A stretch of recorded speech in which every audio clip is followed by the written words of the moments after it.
Hello. I'd like to believe that everything is working properly and I'm not speaking too aggressively into my mic like I did last week. So with that being said, guys, just like last time, we're gonna play some TCG Pocket for about a half hour and then we'll get back to watching my old videos. Cause apparently, well, I had a healthy enough, I'd say by the standards of my 1,000 sub channel, which I just reached this week, by the way, I'd say, yeah, I had a healthy amount of viewership, so here we are, guys. Happy Sunday. I'm so sorry for not streaming yesterday. I would have yesterday, like I said last week, but if y'all pay attention to my community posts, which you definitely should, my internet was down all of Thursday, all of Friday, and most of Saturday, and I had an appointment with tech support scheduled between 10 to noon, and for some reason, they didn't show up until like 3:30. Ridiculous. I really couldn't do much at home other than just watch cable, do some dishes, and clean up, which is honestly really boring. I'd rather just be spending my weekends enjoying my time off work, but that's how it went. But anyways, here we are now. Gonna play TCG Pocket. You know what? I'm gonna play for about 34 minutes, open a 10-pack, and then we'll get to react to my videos. Mr. Chloe, Oddball, hello. Welcome to the stream. Chloe, for some reason, your message does not pop up in the layout, but I guess that's because you said hi before the live stream started, technically, so that's how that works. Interesting. Anyways. So here we are, guys. We're just going to give it about a half hour for people to come in and whatnot, and I may as well open a 10-pack, because I do have the currency for it. But with that being said... Oh, new season started. Do I want to play some ranked games? I kind of do, I'm not going to lie. So, yeah, sure, why not? I will say, though, guys, the reception for my last video... 17,000 views in 1 week? Like, I don't know. I don't think I've ever done those kinds of numbers before. Like, the highest viewed video I ever had was like a 20-second Gravity Falls shitpost, and that got like a... That took like a month for that to reach 500,000 views, and even then, it was only 20 seconds long. As far as long-term video essays are concerned, yeah, this is the most successful one I've ever had, so thank you guys so much. Thank you guys so much. Even though I was a little controversial, thank you guys so much for all the support, because honestly, it's crazy. What's my opinion on emulation? If you own a legal copy of the game, I just realized I need to get rid of this. If you own a legal copy of the game, then legally you got nothing on me. You got nothing on me, that's it. And this game is free, so, and I do play it on an actual cell phone, so yeah. Emulation, for the most part, it doesn't bother me in the slightest, for the most part. Or, you know what? Let me put it this way. If you have a legal copy of the game, or if an official copy is more or less inaccessible, like it's not officially available at a fair price, then yeah, emulate away. That's all I can tell you. What's this though? I got way too lucky with that grass deck last week. You know what? I need to clip that. You know, it's a good thing that I'm saving the VODs for all of my streams, because... Maybe at the end of the year, I can make a little montage of all the best moments from my videos and from my live streams, because I got a couple in mind. Wait, can you guys hear the airplane outside? Because I do live near an airport. Also, my neighbor is washing their car, so I want to believe you guys can hear that too. Maybe I should just close the window. I don't know. What do you guys think? Can you guys hear it? If you guys are fine with it, then by all means, let me know. Otherwise, then I'm happy to oblige. Looking back at last week's VOD, though, I definitely do need to speak more slowly because, I don't know, every time I look at the playback of hearing my own voice, I'm just not comfortable with it in some capacity. Like, I speak way too quickly, like the mic pops a little too much, but that's more or less my fault. But alright, plane is gone, and I don't know if it's because I'm wearing a headset, but I don't hear my neighbor's hose anymore. Let me see.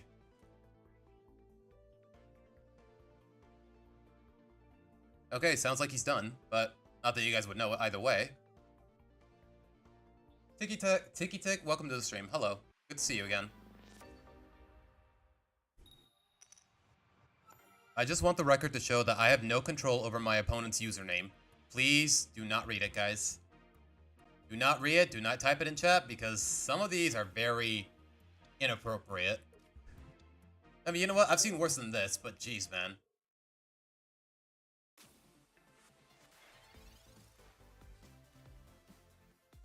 Alright, what have we got? Bro, why is Eevee so freaking common in this game? You know what? I'm a who am I to talk? At 8th? I don't know if you were here last week, but hello. Welcome to the stream. But oh my goodness, guys. I still feel bad, guys. I know it was beyond my control, but I had every intention to stream yesterday. But then suddenly Thursday, as soon as I get home from work, Wi-Fi's completely not working. Turns out one of the cables attached to the modem got completely folded for some reason, and they had to replace it. Wait, am I going first? No, I'm not. Okay. I'm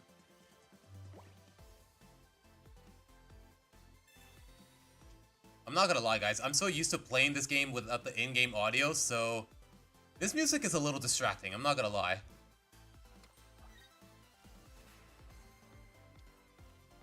Do I want to Mars him? He played an Oak and a Pokeball, so you know what? Yeah, let's Mars him.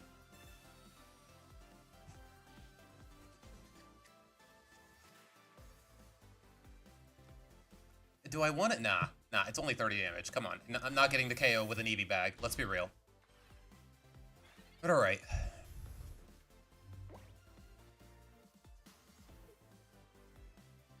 Seriously though, what kind of name is...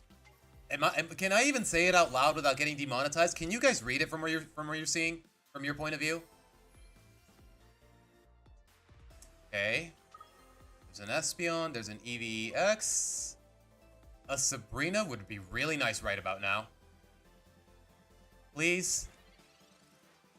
Apparently it's the same, it's pretty much the same deck.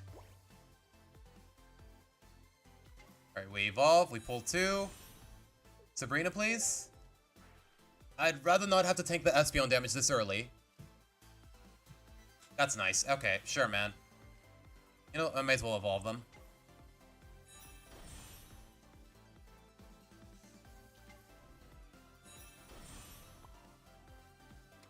Okay, 80 times 2.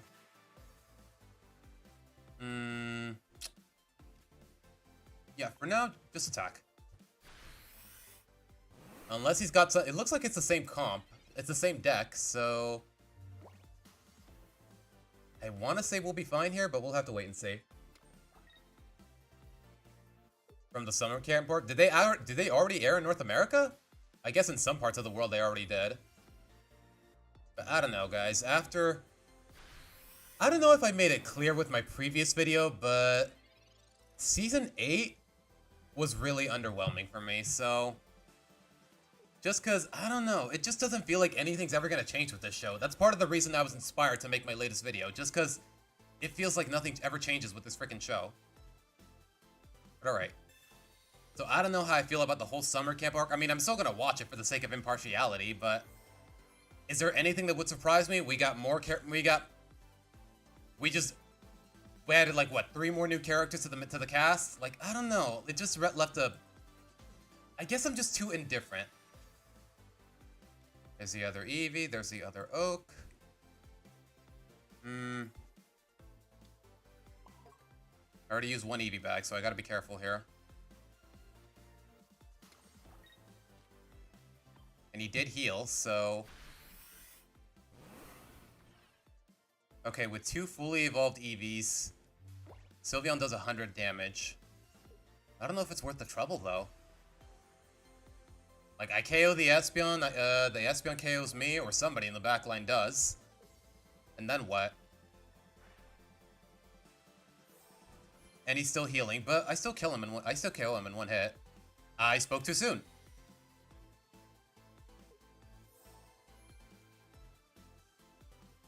Oh, boy. You know, I can KO him with the other Sylveon. Okay, we can make this work. We can make this work. Seriously, though, they already... Isn't this whole summer camp arc the Season 9 finale, more or less? Like, I'm just surprised it's airing so soon in other parts of the world. Like, seriously, what is taking so long with localizing all these episodes? They're already in localizing them into the US. They're already in English. Like, with the whole Europe road trip, it already aired in Mexico, like... Oh, gosh, he's gonna get the KO. Like, the whole Europe road trip, it already aired for a whole... Like, it aired in April here in Mexico, and it barely aired in the US last month. Like, what the heck is going on, man? Alright, let's see. Wait. Ah, crap. I need to evolve Eevee. Otherwise, I am screwed. Of course this guy has red. This guy has healing items. Of course this guy gets everything in the bag. Alright. We got the Espeon. That's really all that matters. More or less. That's 100 damage, right? You know what? It does nothing, but I may as well thin out my deck.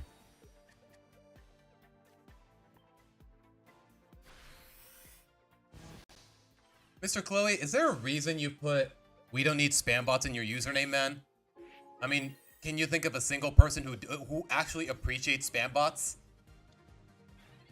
Black Prism, you watch my Loud House video? My guy, there's like 3 of them. You're gonna have to be a little more specific. Like, I'm telling you, man, when people say you watch my video, well, which one, man?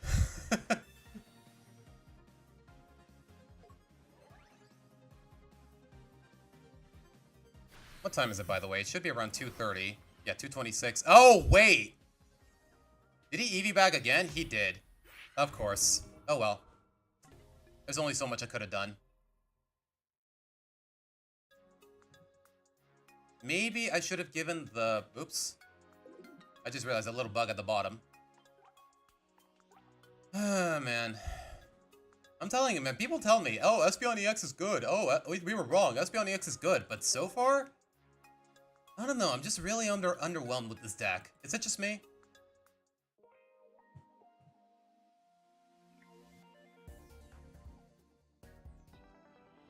Alright. How much time do we have left? Okay, that was only 11 minutes. We still got 22 minutes left before I can do a 10-pack. Hello? Game? Oh gosh, it's gonna crash on me, isn't it? You know what, game? Take your time. I got nowhere else to be today. It's Sunday. I don't work until tomorrow. I got no obligations. I already cleaned. I already did everything every functional adult should do, so... Go nuts, man. Yo, Black Prism, chill, man. Chill. I'm not offended by the fact that you didn't specify, man. Relax. You know, I've been meaning to try this deck in ranked. Still working out some of the bugs, but let's see. I only played it once in a random match, but other than that, I really haven't gotten the chance to try it out. Okay, I will say one thing though, get rid of the Giovanni. It's no good to me here. Or maybe even the red. I don't know.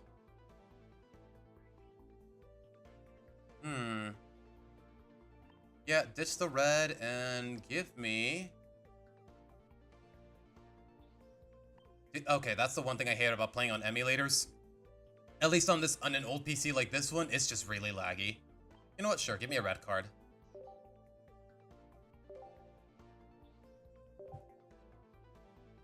Oh, jeez.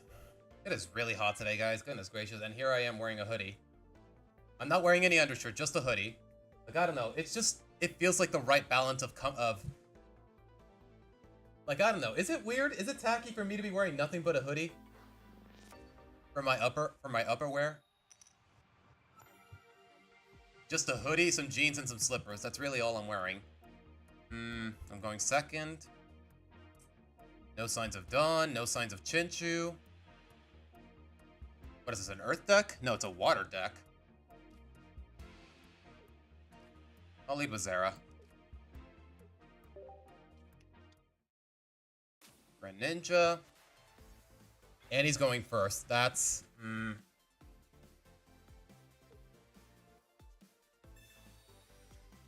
Yeah, that's what everyone's been telling me, and... Well... Okay, what are you taking away? He's taking away my Mars. Oh, great. That's the thing. I know a lot of the points I made in my video are redundant. Like, if you spend enough time on the internet, especially on Twitter, like, seriously, just type the Loud House on the search tab and look up how many times people will say, oh, the show is dying. Oh, the show's so weird. This show's fandom is so cringe. Like, yeah, I get it. It's part of the reason I wanted to make the video in my video in the first place. Like, I get where people are coming from, but at the same time, I wanted to understand exactly why. That's the reason that whole video exists. That's the reason all 3 of my Loud House videos exist. The one about the worst episodes, the one about the best episodes, and the one I just made. You know what? You're still getting Marsed. Suck on that. That's what you get for using silver on me. That's what you get. Like, seriously, can this show just end already, please? Wait, why did I play the Pichu there? You know what? That's my bad. You know, I can't have the bench be too empty, so... If Chinchu was already in my hand, though, it'd be a completely different story. Yeah, Greninja, Sylveon, Giratina, by all means, man. Go nuts. I've seen this deck over and over and over again. It was the most annoying deck in the entirety of the last season. I hated it.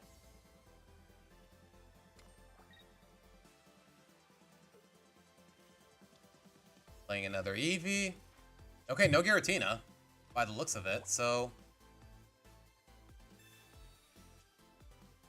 And another Oricorio. Great. Ah, jeez. Okay, Pichu doesn't need energy, so...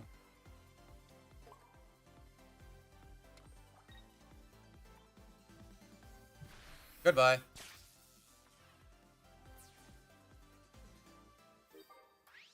I would really appreciate pulling my Giovanni right now, but... Y'all already know I'm never that lucky. You know what? That's not entirely true. I want to attribute some of the my last video success, I want to attribute some of that to luck, because let's be real. Like, when I dropped my worst Loud House episodes video, that video had like 500 views in 3 months. Like, the only reason that video has any relevance is because my other 2 videos were a lot more successful in terms of the YouTube algorithm. That's really all I can say in that regard. Still no Sylveon, still nothing. Oh boy.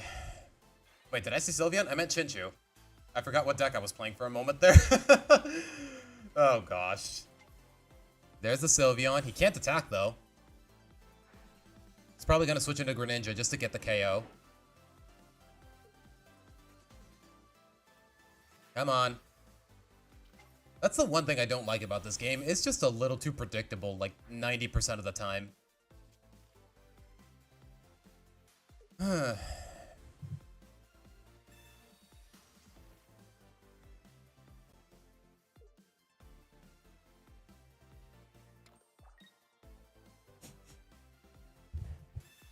Okay, I gotta be careful with this mic. It is very fragile. There's the Giratina. Uh-huh. Uh-huh.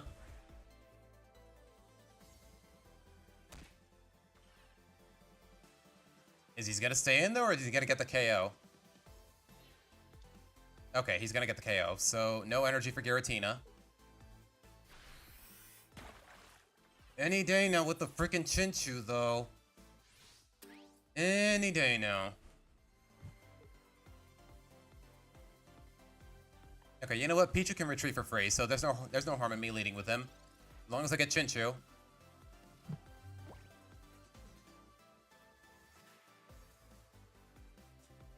Earth to Chinchu. Okay. Oricorio's dead, but... At least I get some damage in.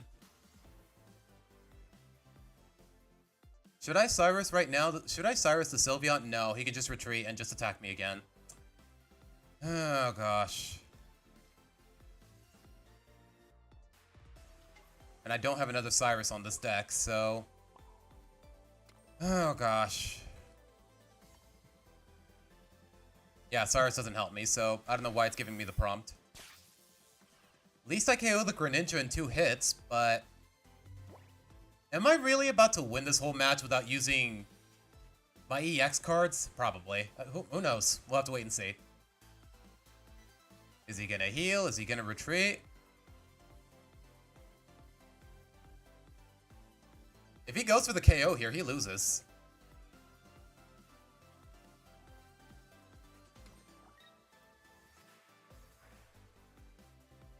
He can KO Oricorio, but at the same time, I'm still good.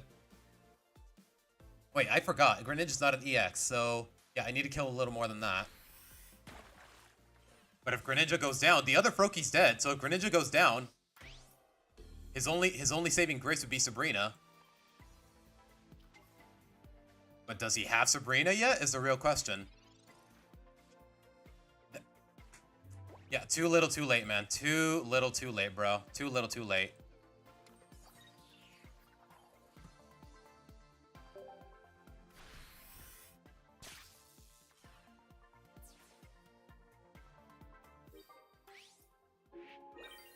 Alright, we're neck and neck, but if he plays Sabrina, I lose. Nothing I can do about that.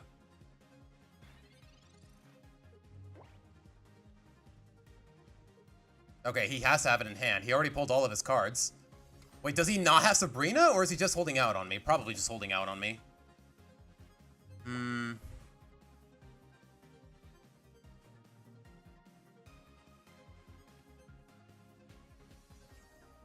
He definitely has Sabrina, otherwise he would have surrendered by now.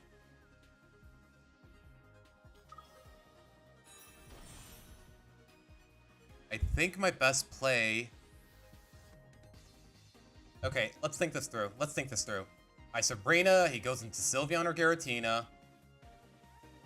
I cannot KO him soon enough, so yeah, I'm gonna need Lantern.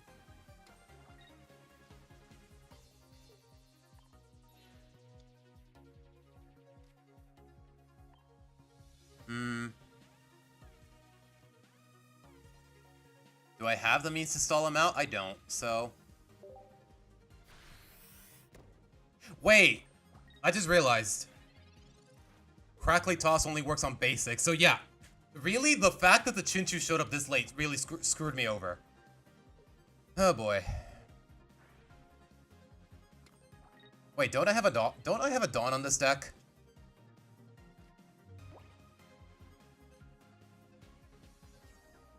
There's the other Chinchu.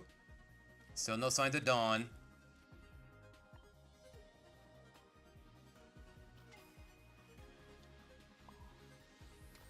I should have just attacked. Come to think of it, I should have just attacked. That's my fault.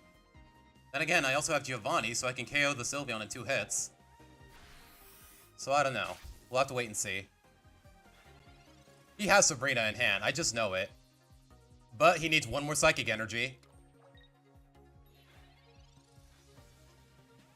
That's the win. That's the win. What a top deck, bro. What a top deck. Victory, thy name is Seabass.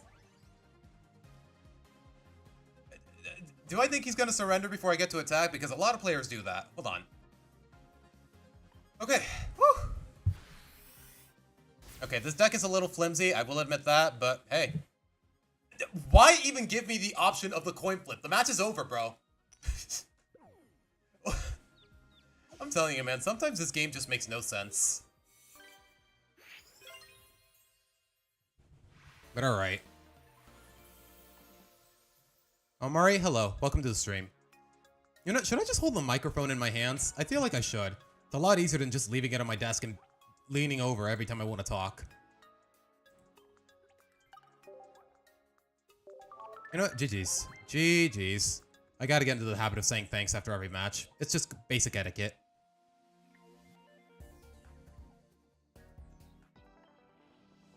Okay, how much time do we have left?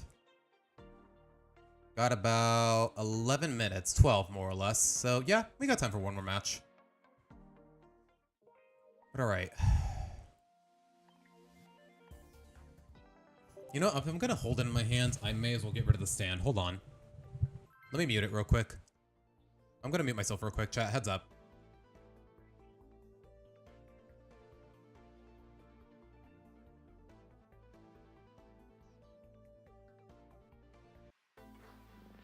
No joke, I'm straight up holding my mic like a cup of wine. I feel classy. Is that weird? Alright, what do we got? We got we're leading with Pichu, but can I get a Chinchu in the process? This is an Umbreon deck, I want to say. Bro, everybody and their grandmothers is using Eevee. I'm a little sick of it, I'm not gonna lie, but I'm in no place to talk. Yeah, Umbreon Darkrai. What was the reason I started a YouTube account? Back in the day when I started it, it was just more or less to be able to comment on videos. But nowadays, yeah, I got into animation. I got into video games. I wanted to. That was a more or less a part-time live streamer. Back in my college days. Like, I don't know. I like video games. I like animation, and I wanted to express my thoughts in some capacity. Oh my god, I got both Oricorios out of the Pokeballs. Really? Alright, okay, we have a Dawn. That's useful.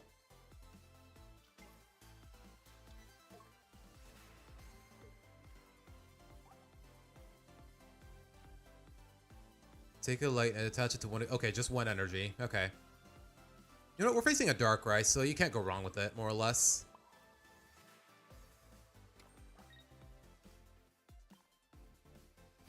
Not much else I can do here without Chinchu. And since turn 1 is... My first turn is over, so if I pull Zeraora, he's useless. He gets his Oak. Oh gosh, I should have used Mars.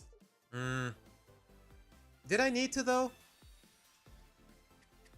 You know, now would be a good turn for it, but let's see. He used the Pokeball and he used Oak, so... For all I know, Umbreon is already here. A Rocky Helmet for what, bro? I'm not one-shotting you, bro. Then again, I still have to attack him, so... That was presumably his Umbreon, so... Yeah, let's roll it.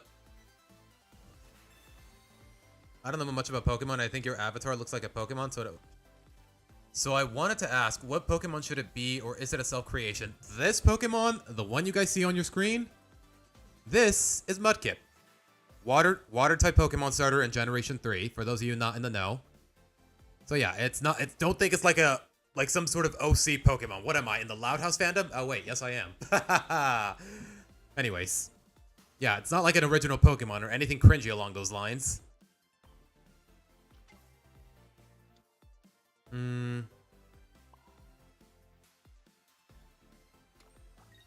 Yeah, there's not much I can do without... Because freaking Chinchu won't show up. Every time I'm Pokeballing, it's never the Chinchu, man. I'm telling you, it's a 1 in 3 chance. But no.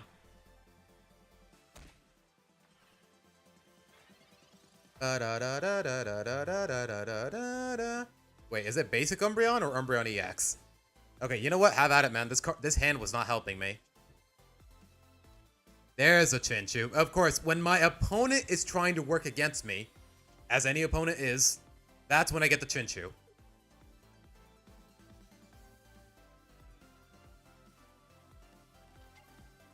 Okay, it's Umbreon EX. Okay, in the back line.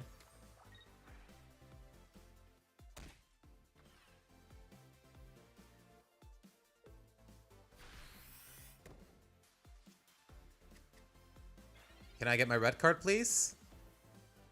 No? Okay, fair enough, I guess. Do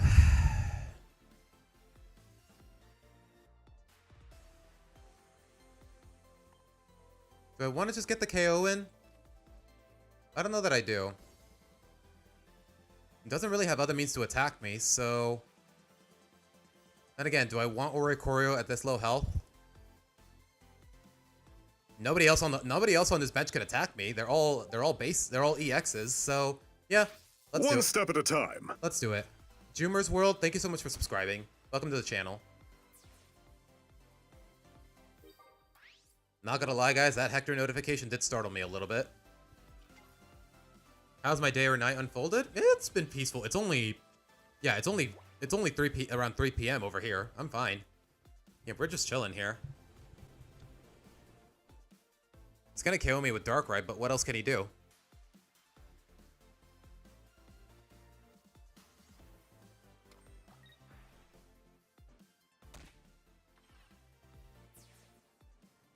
Maybe I should run some healing on this deck.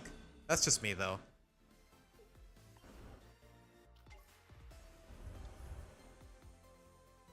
Alright, Lantern, you just need 3 more energy, man. I would have led with One step at a time. I would have led with Pichu, and somebody just subscribed, but for some reason, I'm not seeing the alert. But whoever you are, thank you for subscribing. Hello? Earth to my opponent. Okay, I was about to say, what are you doing, man?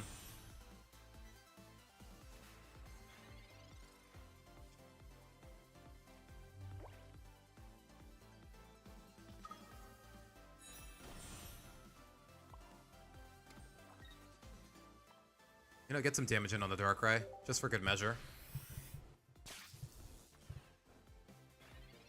He can keep attacking me with his passive, but that's about it. Wait, what's the other Eevee gonna evolve into? Probably the other Umbreon. Otherwise, it's dead weight.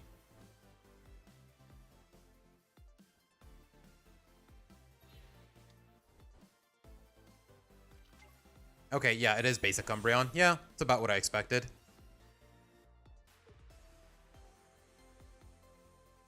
And again, bro, you're already crippling me. You don't need the boost of damage. Yeah, it looks like I lose.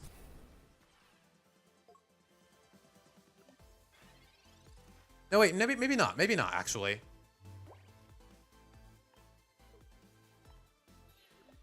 Maybe not, actually.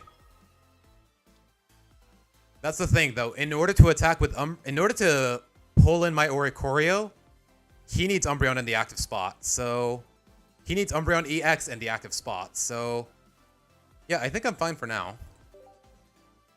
Yeah, no thanks. Who is my favorite YouTuber? I don't know. As far as big name YouTubers are concerned, I've never really stuck my nose.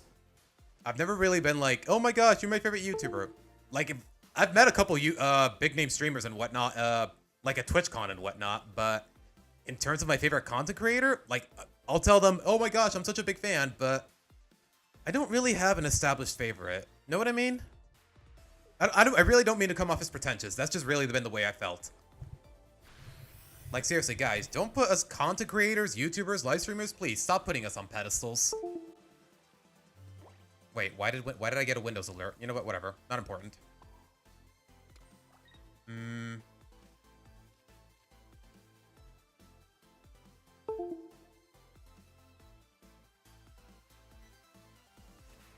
Okay, now I see a problem. If I attack this Umbreon... Okay, my keyboard just keeps getting unplugged. That's what's causing it. Oh, because I'm putting my foot on the cord. Okay, if I get the paralysis on Umbreon or the confusion, he can't retreat. And if he can't retreat, he can't go into Umbreon EX. If he can't go into Umbreon EX, he can't play Cyrus.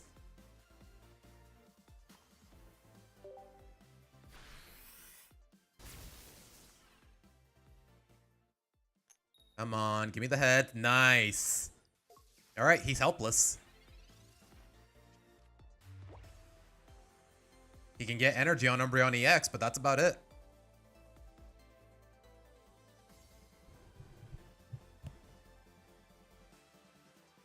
He can't attack, he can't retreat, he can't get damage on me. So far, so good, but we'll see. There's a Darkrai passive. I feel like I'm not doing enough, though. Yeah, that's a dead pull. That is a dead pull if I've ever seen one.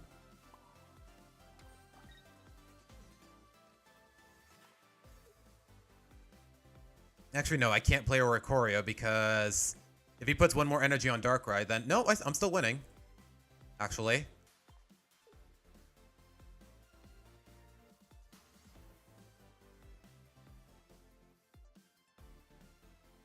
But then again... Do I KO him with Oricorio and get him killed myself? But... Okay, once Oricorio goes down... I need 2 turns to build energy. I take 40 damage from Darkrai. And he will be able to KO me, so... Yeah, screw it. Let's just keep attacking. Again, the coin flip doesn't matter, so why did they even offer it to me? He's dead. It's nice that I got heads, though, but... Oh, gosh. Okay, I am a little uncomfortable right now. Hold on, guys. Please don't mind the chair creaking sounds.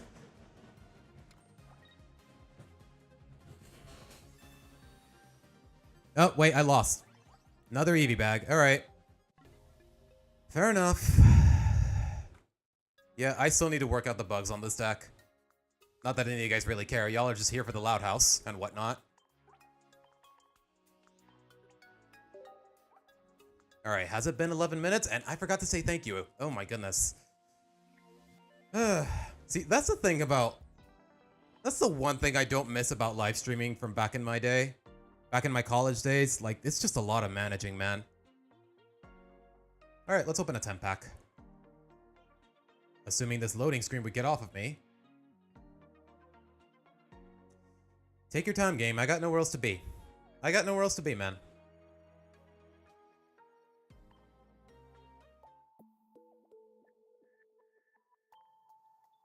Wait, how many hourglasses do I have? Wait, I don't have enough? Maybe not yet. Hold on. Hold on.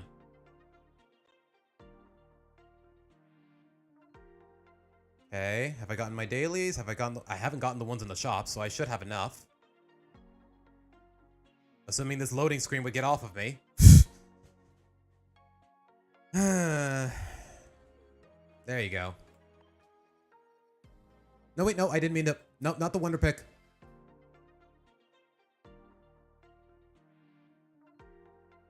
But alright, guys, for those of you coming in, we're just gonna open the 10-pack, and then we'll get back to it.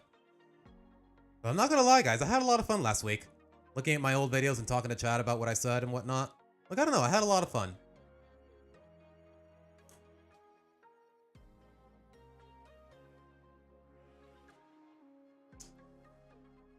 Oh my goodness, why is this emulator so slow, man? Like, come on. I know this game came out last year, but at the same time... There you go.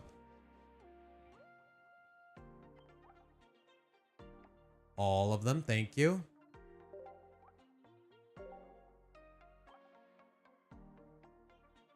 Really? Only 10? But alright.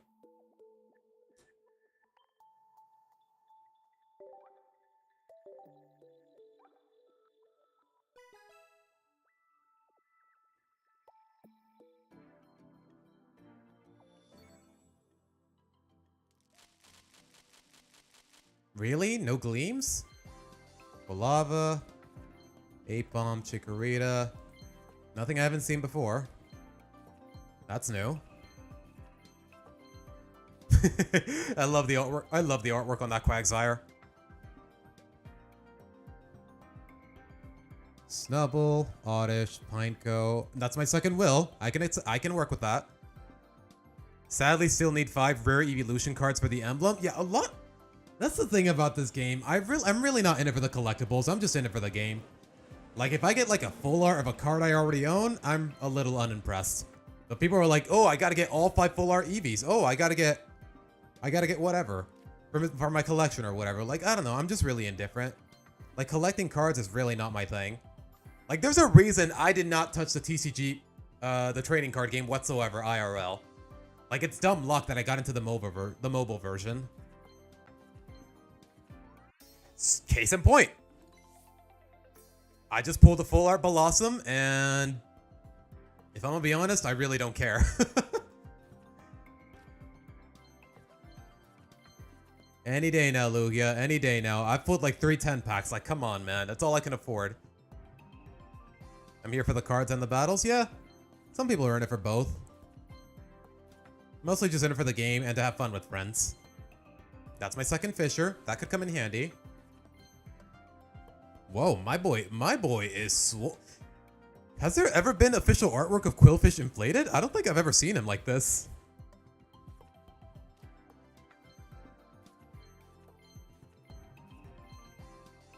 Whoa, okay, I do not. Once during your turn, when you play this Pokemon from your hand to evolve one of your Pokemon, you may discard a random energy from your opponent's active Pokemon, but 3 energy just for 70 damage? That's a good ability, but the damage is really nothing to write home about.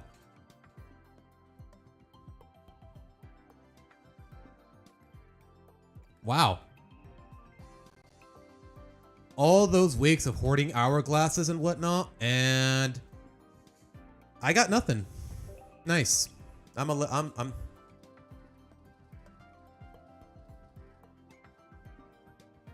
What do emblems even do besides looking nice? That's just it. All they do is look nice. Maybe it can brag to your friends on Twitter, but other than that, I don't see the appeal. I just don't see the appeal. With this time, you flourish to achieve your ambitions, breaking through any obstacles that try to hold you back. You are amazing. Have a nice day. Stay safe and enjoy life. Thank you, Black Prism. Thank you for the compliment, I suppose, man, but it just seems a little too monotone. Like, I feel like you got ChatGPT to write that message, man. It doesn't feel like it's... Maybe it's because all you can do is type on a keyboard to convey your thoughts, but that did not feel genuine, man. I'm sorry, but thank you, I suppose. But alright, guys. I got what I wanted. Let me just pick up my dailies, and then I will be on my way.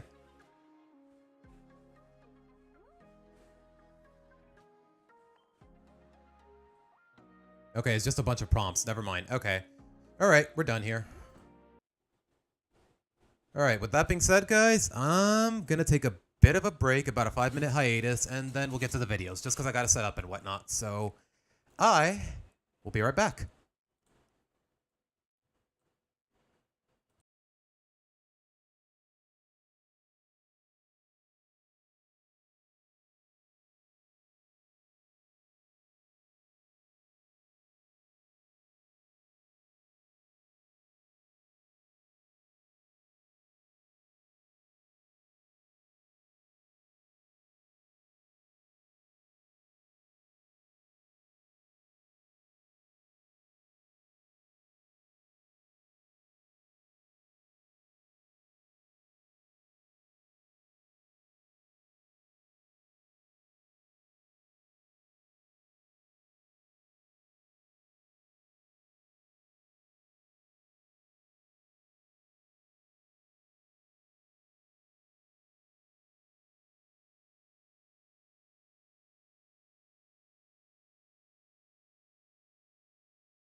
Yeah.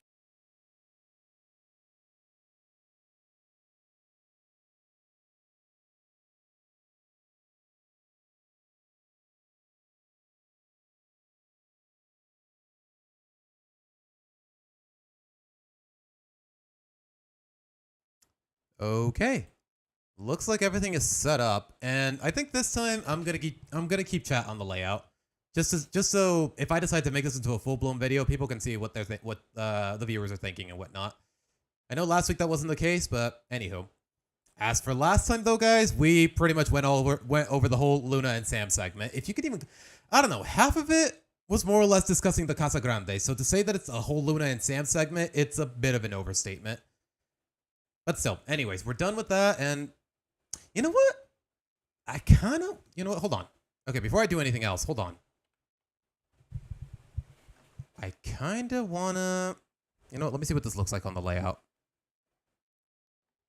Okay, it looks like it's fine, but make sure this is full screen. I kind of want to put some background music. I'm not going to lie. Just because otherwise, whenever I'm pausing the video, the stream just feels dead. Know what I mean?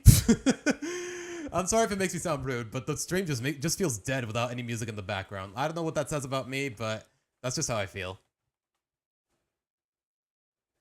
Basically wasting your time for a okay, score buns. If getting the emblem is what makes you happy, then more power to you, man. I'm not going to stop you. But for me personally, I just don't see the appeal, like I said. Okay, that is a little too loud for my liking. Although maybe that's just an issue with my headset.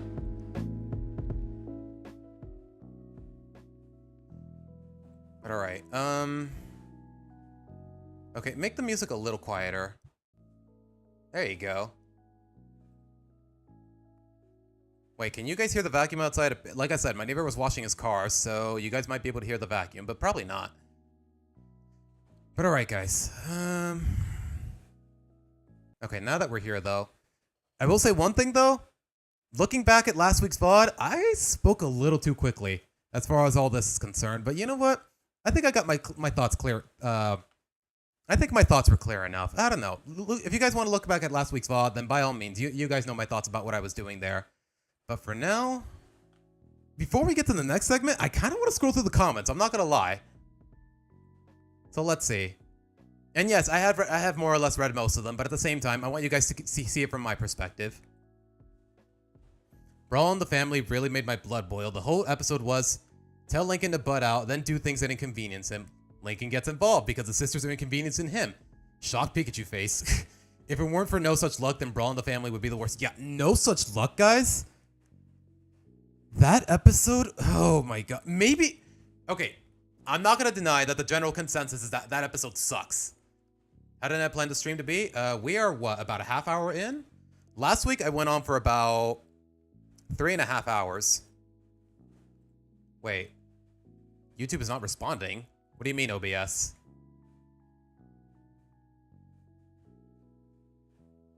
YouTube is not receiving enough video to maintain smooth. Okay, you know, I'm guessing I'm overwhelmed. I'm overtaxing my RAM. So yeah, I guess I should turn off the background music. Chat, can you guys still see everything? You should be able to, but don't quote me on it. And for some reason, Chrome tab is not covering the whole background. What gives? You know what? It doesn't matter. You know what? That's a little bit of aesthetic to have the background with the browser tab. I mean, I don't hate the idea. So, you know what? Anyways. Oh, but at the same time, yeah, no, I don't like talking like this without background music. So yeah, bring back the lo-fi. I don't care how much of a toll it takes on my RAM. Bring back the lo-fi. Oh gosh. I typed out that comment myself with no assistance with Chat GPT. Okay, I'm sorry, man, if I assume too much. I understand where you were coming from. Like, I don't know, man. You've never been in my chat before, and suddenly you decided to be really encouraging? Like, I don't know, man. Oh my god, I hate these ads, bro. Oh gosh, this is what... Like, a lot of people really condemn ad block, but at the same time, I'm a streamer. I don't like having ads. I don't like having ads in the middle of playing background music.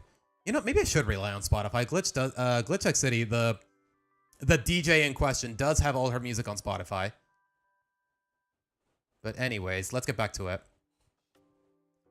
If it weren't for No Such Luck, then Brawl in the Family would definitely be the worst. That's the... Yeah, guys. Honestly, as much as I rag on episodes like One of the Boys and Brawl in the Family, and especially with how much I rag on the writer, Kevin Sullivan, No Such Luck just really takes the cake for me, because that episode, as far as the circumstances are concerned, they hit a little too close to home. Because, as I said in the video, I was speaking from experience when I said that some of my family members that will go unnamed, even as much as they don't deserve it, they really took me for granted in the worst of ways. Let me put it simply, because the only reason No Such Luck is my least favorite Loud House episode is because it hit a little too close to home. But otherwise, I think maybe it would be One of the Boys, or One of the Family, or Brawl in the Family, or Force of Habits, number 3 on my listing.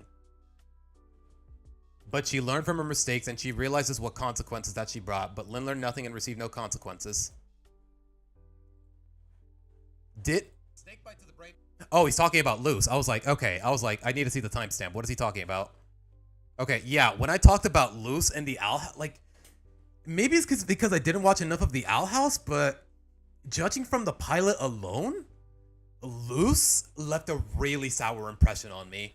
Like, the beginning of the episode was like, oh, I left a bunch of snakes unguarded for my because I wanted to use some of them for my book report. And then it turns out all the snakes were running loose in the school, and one of them bit one of her classmates in the head. Like, yeah, if that snake is venomous, this kid is dead, and we never get to see what happens to him.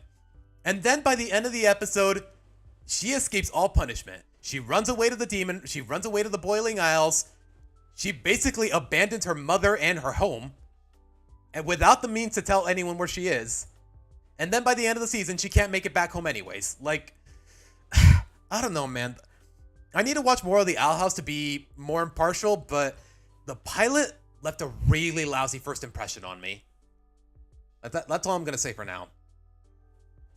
Okay, so after getting, and yes, I did heart it because that's the thing, guys. If you're gonna comment, if you're gonna disagree with me, I'm okay with it.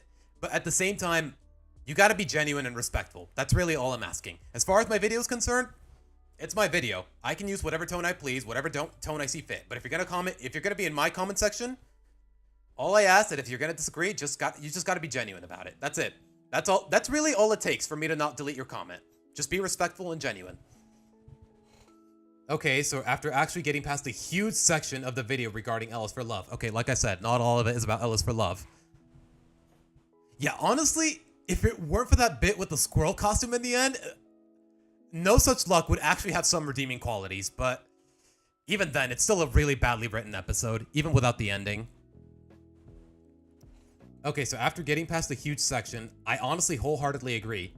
Luna is genuinely one of my favorite characters ever, and they could have definitely handled her character better. In the episode, along with Sam herself. I don't think Luna had to actually be a representative either, as we already had the McBride. Yeah. You notice anything about any of my videos, guys? Not once did I ever talk shit about the McBrides. I know it seems like I trivialized them because I didn't mention them more often than not. I did mention them in this video a couple times, but that's the thing. When they presented the McBrides, it was just, hi, Mr. McBride. Hi, Mr. McBride. Hi, Lincoln. We're here to drop off Clyde. And all the things he might need. Take care. And then, we got episodes like Attention Deficit, where they genuinely felt like just loving parents. Like, that's the thing. Even if one of Clyde's parents was actually a woman, you wouldn't miss out on anything about their character. And that is representation, is representation done right. Like, I really need to clarify that, because apparently a lot of people think that because representation more or less doesn't accomplish much nowadays, people think I'm a homophobe for disregarding it. And that, I will not stand by that. I will not stand by that slander. I'm being completely genuine right then and there.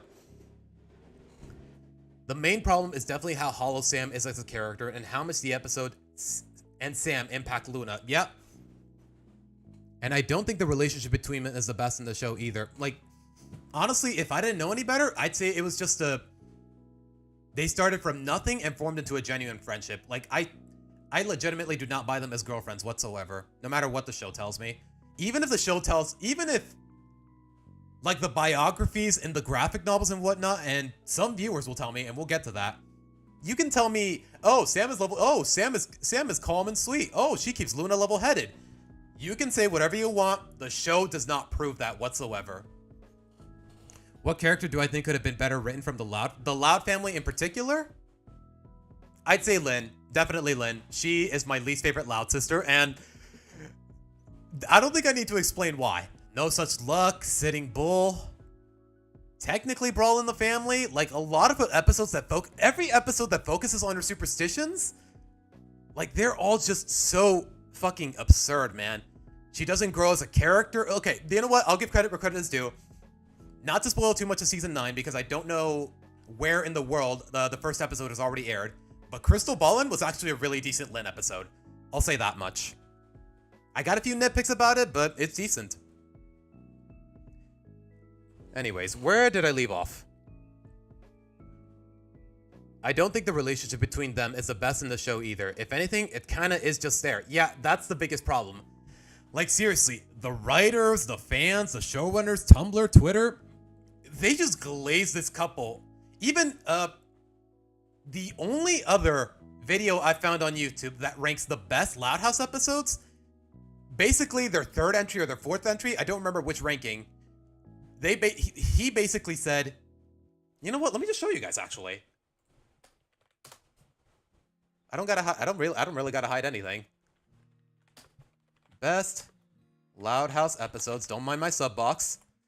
I gotta say, guys, I feel a little naked showing you guys my recommendations on my sub box to a bunch of people on the internet. Yeah, this video, top 10 best Loud House episodes. I think like his number 4 entry was pretty much every episode revolving around Luna and Sam. And there's a lot of reasons I disagree on that, but I think I've said more than enough for myself. So I'm just gonna leave it at that. Seriously, I think what he said, I don't know, I watched this video like a year ago, and he said, props for making them behave like a normal couple. But that's exactly the problem. This couple is so generic to the point where it's reductive and uncompelling. Like, I don't know, it's just so freaking basic to the point. And really, that does not match Luna's character at all, as I've mentioned in the video. But anyways, let me keep reading. But it does make me sad to see how they dealt with it all. And honestly, all that could be hoped for is that either Sam gets actual character building or development. Yeah, my guy, they've had like, we're in season 9 and she is still the blandest character in the entire series. Not my least favorite. That title goes to Flip, but definitely the blandest character. And I'm not saying she had to be zany or energetic by any means. Like most of the cast, a lot of other characters definitely don't meet that criteria. Meryl and Cheryl, Stella. Those are really the only ones that come to mind. Like, just because it's a cartoon, just because the art style is more or less a comic strip, just because of all of these ideas, it doesn't mean every character has to be all out there. Know what I mean? But anyways. Where did I leave off? Or if they break up, which I doubt they will ever do, despite that being... Yeah. Like, the thing about Racing Hearts that really got to me is that Sam and Luna realized that, damn, we are friends, but somehow we don't know anything about each other. We have nothing in common. Like gay couples are a really big cliche in animation and in television in general. But a gay breakup? Like, goddamn, that would have been... Well, I don't mean to exaggerate, but that would have been revolutionary. I doubt you would have received a lot of good positive reception, but like, bro, imagine. But overall, Luna still stands out due to, well, herself and her episodes. But yeah, great video and analysis, man. Love it. Yeah, I more or less already read this comment, and that's why I gave it a heart, more or less. Sam and Luna were only put together to appeal to the other side of the LGBTQ that they cover up in... wait, what? Appeal to the other side of the LGBT that they could cover up in other countries or places that they need to do so.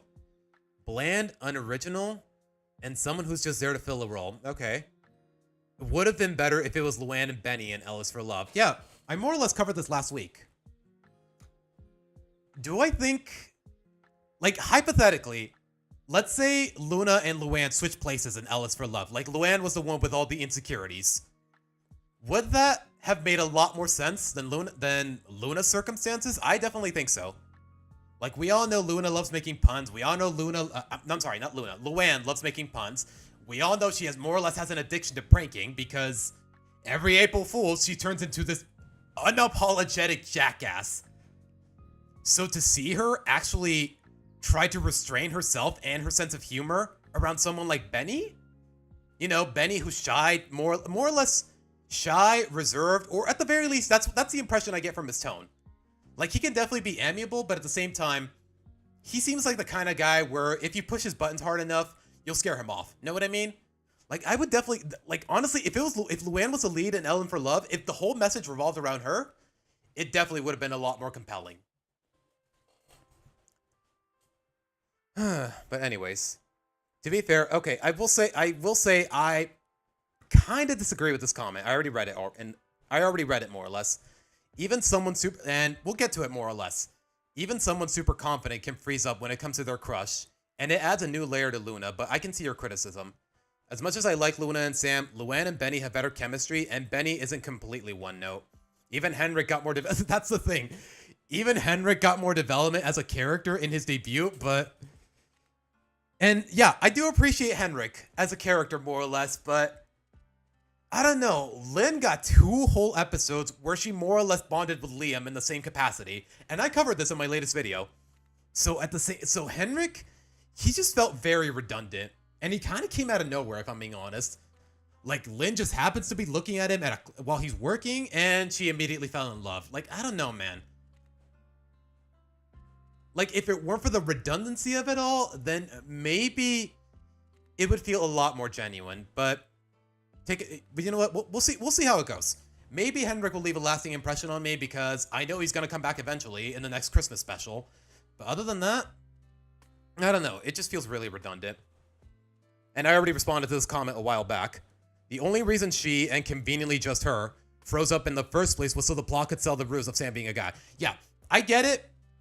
It's perfectly possible for someone with a lot of confidence to actually have vulnerabilities, but that's the thing with Luna. they already presented so many other circumstances in the video throughout the series where she genuinely has legitimate reasons to be reluctant or vulnerable. When it comes to a romantic setup, it really doesn't apply to her of all characters. Because, like I said in the video, you know, I may as well just show you guys. Hold on. I think it's around the 22-minute mark. Organized a private concert with if he wasn't the first call that it could be the other way around. Secondly, the banking on them catching her, confident, aspiring rock star that encouraged her brother to kiss a girl twice. Yeah, here, these moments right here. Luna encouraging Lincoln to kiss his crush because Christina, this girl right here, that was Lincoln's crush at a certain point, and with Ronnie Ann, well, we know how that worked out. Like when you look back at it, we know how Luna can be a genuinely encouraging person. That's part of what she does with her music. And in this episode in particular, that's all she was trying to do. Her goal was to make Lincoln's first concert unforgettable. And the fact that he was trying to encourage him to kiss his crush at the moment, it just really adds to that. But then Ellis for Love happened. Rather than making it seem like Luna was trying to encourage Lincoln because she genuinely wanted to see him happy, it just makes it seem like she was trying to tease him. And that just makes her seem so hypocritical and out of character in the worst of ways. Like that is just, I know it's a really easy oversight to make, but at the same time, just what are we doing, man? Is this really, like, I don't know. That just didn't sit right with me. It's part of the reason I really did not like Luna and Sam's relationship, let alone how it started. I think how they could have made Ellis for Love better is just that Luna and Sam had a Lincoln and Clyde relationship. I guess, but at the same time, most of the episode would have been like, that would kind of undermine the rest of the episode. Like, I don't know, all of that. Then again, like every single Loud sibling in that episode had a crush, except for technically Lori and Lily. So yeah, I guess they could more or less just would have made a friendship between Luna and Sam. But at the same time, people on the internet were just gonna be like, oh, the Loud House is queer baiting. Oh, the Loud House doesn't just, like, I don't know. That just would have been a whole can of worms altogether. Like, I don't know. This episode, would I be exaggerating if I said it just straight up ruined everything? Yeah, I kind of would be.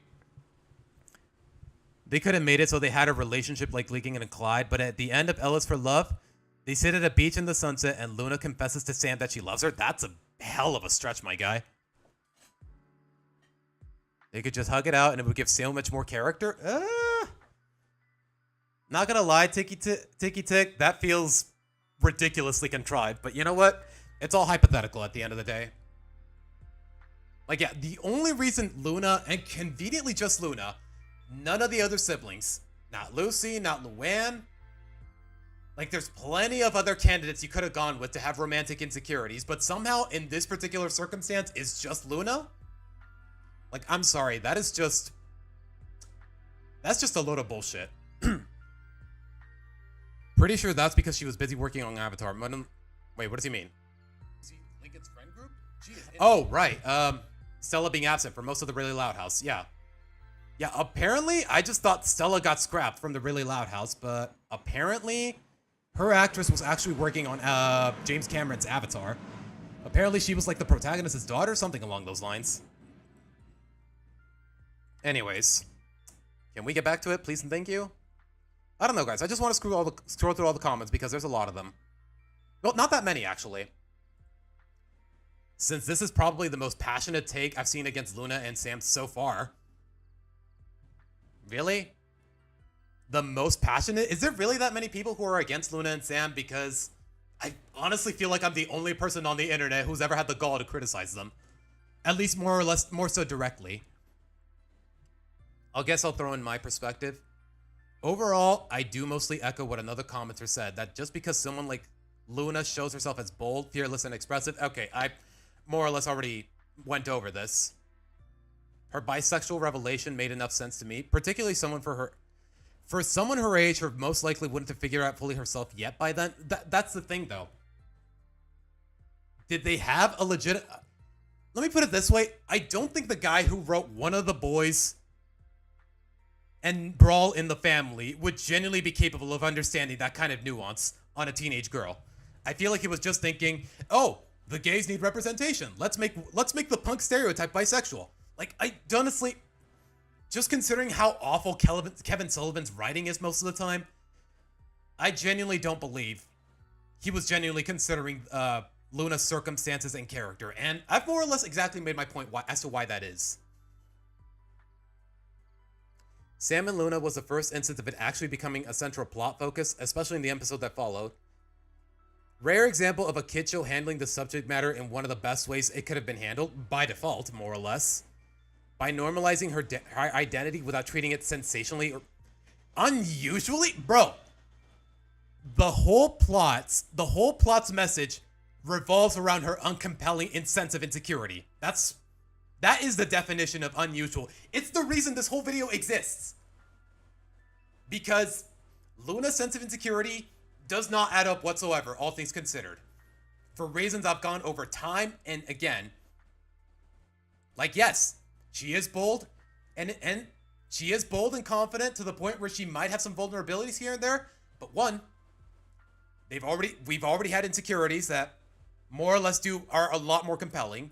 Two, like I said, this just makes her seem like a hypocrite who was just there to tease her brother. Like, you encourage him to kiss his crush on more than one occasion, but when it's your turn to just so much as make a move, now you're having doubts?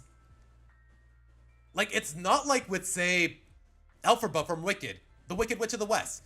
It's not like where you need the contrast of her character in a storyline like Wicked to understand why she is the way she is in The Wizard of Oz. Know what I mean? Like, she did not need the irony or the contrast whatsoever to sell me on her character. If anything, it's accomplishing the opposite. That's just my take, though. In addition to having the rest of her family be as supportive and encouraging towards her, yeah, they already were. They had no reason to not be. Her upbringing, there is no, like I said, maybe they were trying to paint it as some sort of coming out of the closet story, but there's no closet to come out of. Plain and simple. As for Sam herself, I do get why some may think she's bland and still has room for improvement, but I also don't think she's totally devoid of personality. I know it might seem like I'm exaggerating because I've dissed Sam for being severely lacking in personality, but yeah, it is straight up impossible for anyone to be devoid of completely of personality. Even though she's less zany and more grounded compared to much of the cast, I really like the balance it provides with her dynamic with Luna. Whoa. Has this balance ever made itself apparent, or are people just making shit up? Because not once did she ever give me the impression of Sam thinking, oh, she's composed. She definitely serves as say, an anchor for Luna. She's never given me the impression that she leaves her grounded. If anything, she goes right along with it, or ironically, Luna is the composed one. Which says a lot, because we know how energetic she is. I really like let's see. Pet Adoption Day, Pet Adoption Day. Is that the one where... I think that's the one where she and Lana are working at like a shelter of some kind with no adult supervision for some reason. And we never explained why. They never explained why. Is Sam a volunteer there? Do her parents own the shelter? Like, why is it just Lana and Sam there? Anyways. And even the rest of the Moon Goats. While Luna serves as the theatrical go-getter, Sam serves as that... No, she fucking does not. Not once did she ever come off as the voice of reason in the Moon Goats or in her dynamic with Luna. I don't know what the hell you're talking about, man. Okay, you know what? Let me rephrase that. I don't know what you're talking about, man. You know what? I will say this, though. I'm going to keep this comment up because at the very least, they're trying to be genuine, but at the same time,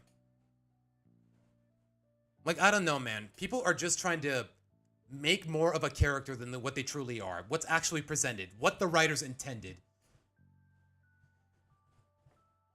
To me, she doesn't need to be showy, loud, or even a leader. I never said she did. She's a sincere, practical thinker. Where the hell did you get that from, man? She does not give the voice of reason vibe whatsoever. She's not Wanda from the Fairly Odd Parents, man. I don't know where you're getting all this from. Like I said, even when that criteria does apply, like say in Perfect Gig, She is just, John, welcome to the stream. She is just utterly replaceable, more or less. Like in Perfect Gig, you could swap, like I said in the video, you could just swap her in with Lana. Okay, honestly, I know I said this comment feels genuine and respectful, but at the same time, it feels like he didn't watch the video. And that kind of bothers me, but you know what? At the very least, he's being respectful about it, so I'll keep it up. Let's see. Luna brings the dry-witted, snarky bluntness that... The energetic... you know what? I gotta read the sentence from scratch. See, guys, when you try to comment, try to keep it short and sweet. Especially when I'm reading comments on stream, there's just so much to keep up with, and I'm a streamer. I manage enough as is. She's a sincere, practical thinker. Honestly, I wholeheartedly respect your opinion, but at the same time, I'm not buying it whatsoever. Without simply just taking directly from the energetic form of charisma Luna brings. Is that really how you're gonna interpret it? It just comes off like, honestly, guys, it just comes off as bland. It just comes off as bland. People like try to say, you know what this feels like? It feels like people, you remember Batman v Superman? Remember how their fight ended? It ended because both of their moms are named Martha. That's how dumb it feels. People are like trying to tell me, oh, Batman stopped fighting because he sees the humanity in Superman. Like, I'm sorry, no. Like, you can write yourself all the essays trying to convince yourself that there's a lot of nuance in the simplicity of it all, but no. Sam is just a bland-ass character. The dry-witted, snarky bluntness that Mazzy brings, like, honestly, I never got that vibe from Mazzy in any capacity. Like, outside of the Weakest Ink, where she wanted to shave her head, I don't really see a lot of personality in Mazzy. Like, really, the Moonguts in their entirety, except for Sully, but we'll get to that. The goofier comedic relief that Sully brings, like, yeah, Sully showed a lot of personality in just one episode. Meanwhile, what is Sam doing? Feels relevant to be necessary? Like, what is it? Like, nobody needs...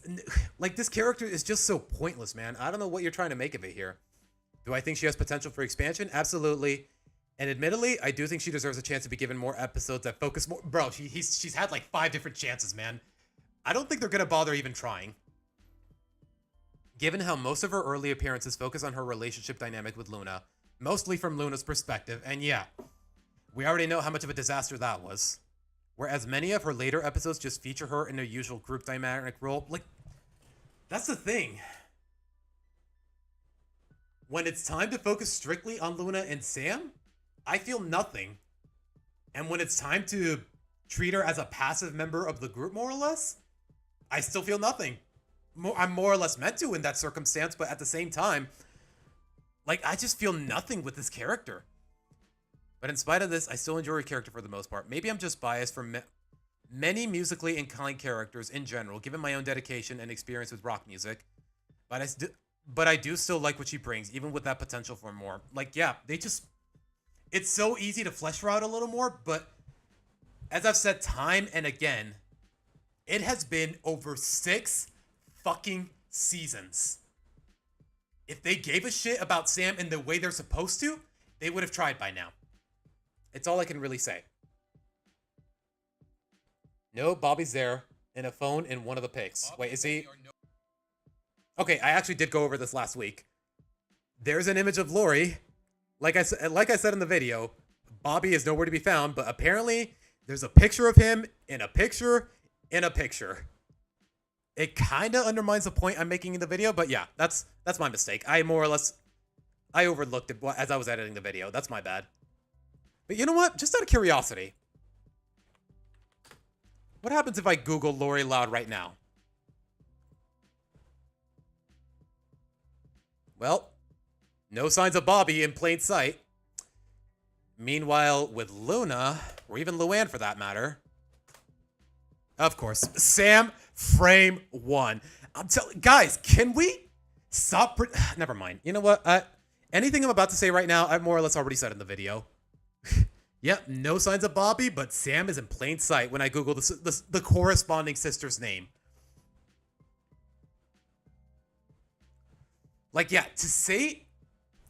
Like, if she was just a one-off friend of Luna, yeah, you could spare yourself a lot of the problem.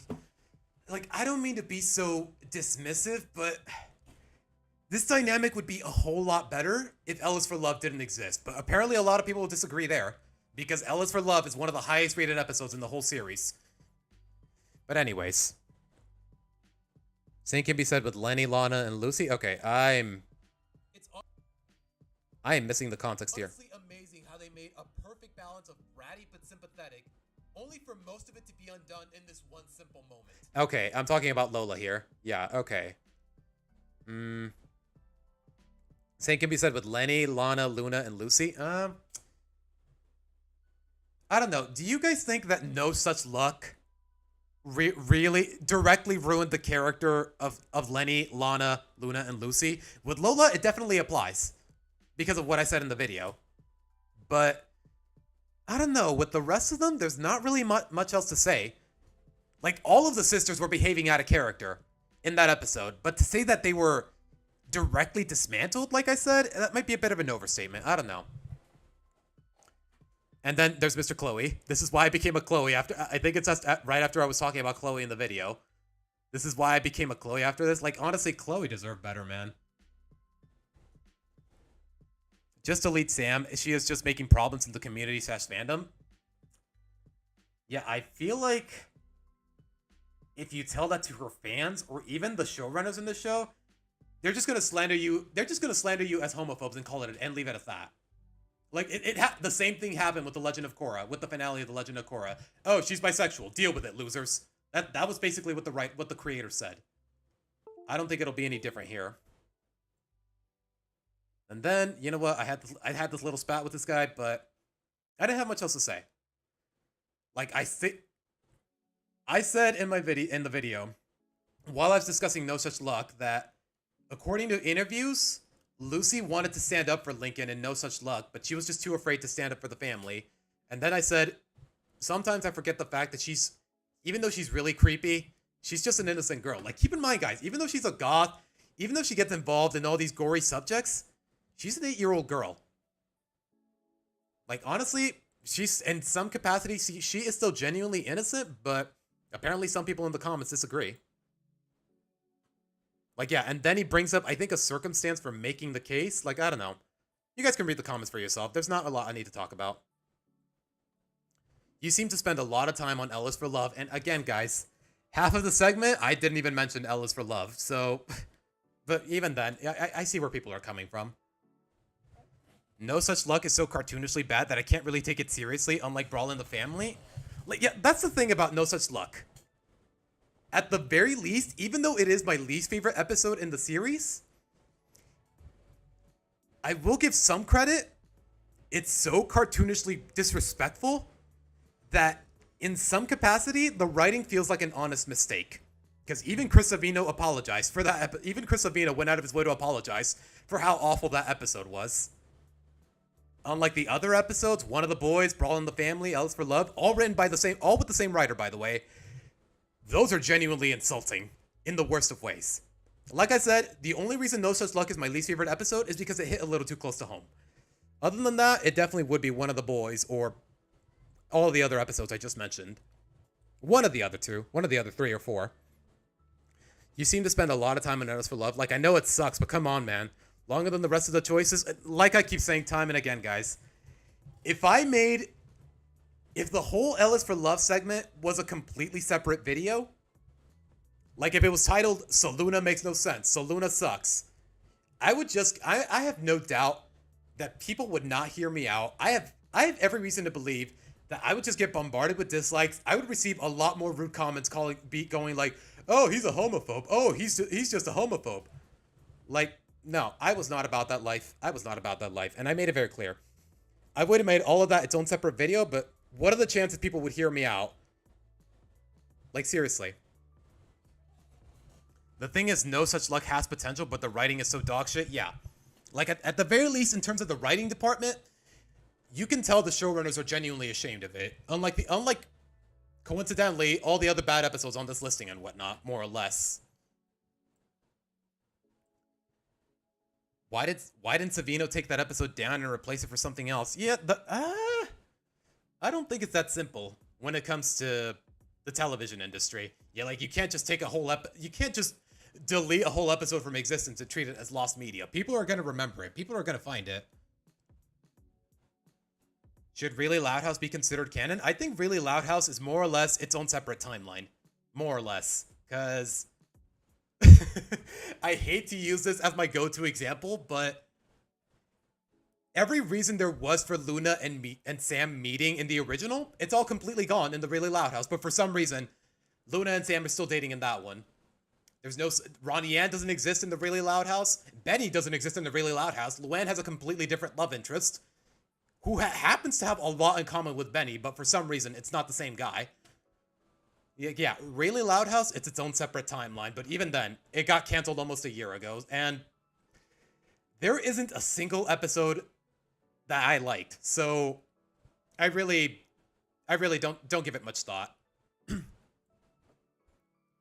Thing is, his on the mark about Luna's girlfriend, it's a legit, why are you booing me? I'm right.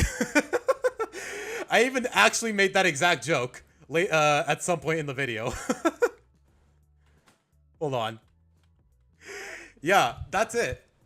TLDR, why are you booing me? I'm right. Or, your boos mean nothing. I've seen what makes you cheer. I've made both of those jokes at some point in my videos. You already am. The showrunners were too caught up in the fact that one of their Just leads listen. would be in a same-sex couple to give a real damn about the relationship in question. Why you booing me? I'm right. I'm really proud of that edit, by the way. Like, I don't know. Sometimes you just have the perfect meme to apply into your editing, and that was definitely the moment for me. Do you know that the show with the 26 rabbits was going to be the original format? What, the one they... I don't even know what it's called. I just remember seeing some promos on it while I was watching Nickelodeon.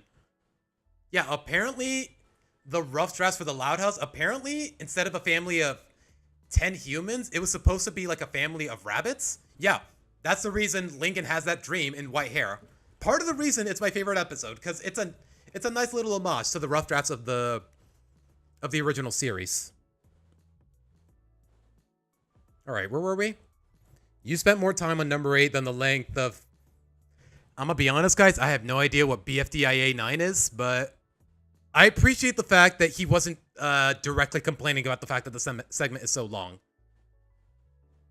The Loud House is based on Royal Oak, Michigan, not Detroit. And yeah, apparently, this guy just barely commented yesterday, and after doing a bit of research, turns out, yeah, I was wrong in the video. I will admit to that. And like I mentioned, yeah, that flag is not Nicaragua, El Salvador. It's actually El Salvador. Wow. I never actually stopped to think about how bad Sam is as a character. Dude, a third of the video was number 8 at that point, and that's its own video essay? What can I say that hasn't already been said? Eric Andre really did burn himself into our subconscious? Yeah. Eric Andre, that guy is a walking meme machine. Let me in. Let me in. Why are you booing me? I'm right. Him and what's his name? Hannibal Buress? Maybe I'm thinking of the wrong guy, but don't quote me on it. What do you think would be a great show collab with the Loud House? Honestly, Nickelodeon doesn't really have another show that they bother humoring that would actually make for a decent crossover, so at the very least. Wait, was it really originally going to be a girl and 10 boys? I don't know, if if the episode One of the Boys is any indication, it probably wouldn't have played out. It probably would have played out as poorly as that episode did, because that is... I think we can all agree that that is one of the worst episodes in the whole series. Pet Adoption Day was... Oh, it's the podcast episode. Okay, my bad. I was thinking of the episode where Lana and Sam are in the shelter. Have you watched the new episodes where they went to camp? Not yet. Pretty sure they're not going to air where... okay, I'm just going to put this out there, guys. I live in Mexico. I'm a native Mexican. A lot of the episodes that aired in the US or wherever, they're not going to air in Mexico for a while, or who knows when they're going to air. And on top of that, I really don't have the means to watch it through, say, Kiss Cartoon or whatever, because, well, I really just have the heart, and I'm not encouraging piracy by any means. You know what? I'm not about to publicly encourage piracy. especially under these circumstances. I'll say that much. Anyways, Kirby isn't a baby. He's a baby in the anime, but in the games, he's not. Yeah. At some point in the video, I said Lily is one of the most adorable babies in all of fiction. And I said, unless Kirby is the most adorable baby in all of fiction. And then I said, unless Kirby counts. And apparently Kirby, outside of the anime, he's not a baby. He's like up like hundreds of years old or whatever. Bro, what was voice on? Is this? Yeah, this one moment from that one dodgeball episode where Clyde gets so angry that apparently he just kicks ass at dodgeball. For some reason, in this particular moment, apparently, why is Zach's voice coming out of Liam's mouth? Like, what the, like, that is such an egregious oversight in terms of the development of the episode. Like, bro, like, when I first noticed it, I was like, damn, are they really in this much of a rush? Anyways. Let's see. Is there any other comment I missed? Base take again. What did I say there? I'm guessing I'm talking about... Yeah, apparently... up until I made this video, I genuinely thought I was alone in believing that L is for Love is a bad episode. I genuinely thought I was alone. Like, honestly, everywhere I scroll through the internet, Luna and Sam does give me the impression that it's the most popular couple in the canon couple in the show. But you know what? I'd rather not discuss all that all over again. I just want to address the comments more or less. Despite loving the Loud House, I cannot disguise that No Such Luck is the most annoying episode. I'm glad we agree. I ever watched, especially the ending. And honestly, if it weren't for the ending of Lincoln having to wear the squirrel suit at the beach, it'd still be a bad episode, but at the very least, it wouldn't be so insultingly bad. Like, at the very least, they acknowledged that what the family did was wrong. But no, that ending just, ugh. Those 30 seconds just really, they were the icing on the cake for what I consider the worst episode in the whole series. That plot definitely feels like it was meant to be the mom or the aunt because Latin women are super nosy is a huge thing. But Nick was, no, you can't do that. Yeah. Yeah. Take it from me. I grew up Latino and yeah, my mother, bless her heart, I love her, but goddamn, there were times where she was genuinely the nosiest woman I have ever met. And I know she meant well, but at the same time, there were times where she genuinely did not know how to respect my boundaries. May she rest in peace. To be honest with you, there was a lot of few errors with other characters when they speak before Liam. Really? It wasn't just that instance? What's the episode with the squirrel suit? No Such Luck. There's an episode... Oh, right. Yeah, I was talking about No Such Luck. No Such Luck. Lincoln wearing the squirrel suit at the end of the episode when he was at the beach. And this was the episode where Lin Jr. started to become hated. In fact, the creators even made an episode about Lin Jr. getting bullied by the entire town because of a wrestling fight. And well, yeah, I do remember that from season 7 where she basically becomes like a pro wrestler. I don't know. Is that what the writers were going for? Like everybody just ganging up on Lin just to help the audience more or less feel better about their contempt for her? I don't know. I really never got that impression from her. Loud House seasons worst to best. You know what? I usually don't care for these kinds of comments that just give me their own rankings, but yeah, I'd say by default, season 3 is my favorite season of the Loud House. And I'm really only saying this because it has my favorite episode in the whole series. But anyways. Why is this episode in the top if you say that it is decent? What do you mean? Singled out. Maybe one of Lin's few decent episodes, and considering the work. I said maybe. I said maybe. I didn't say it was a decent episode. I said maybe, and I did explain my reasons for not liking it. Lin's friends are jerks. They take her for granted, especially your best friend. Like a lot of their behavior for how little we know about their characters, it just surprisingly feels out of character.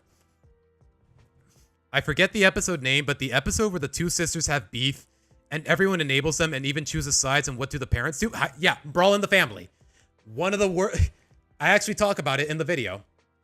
It's number 4 on my listing. Brawl in the Family. Definitely one of the worst episodes.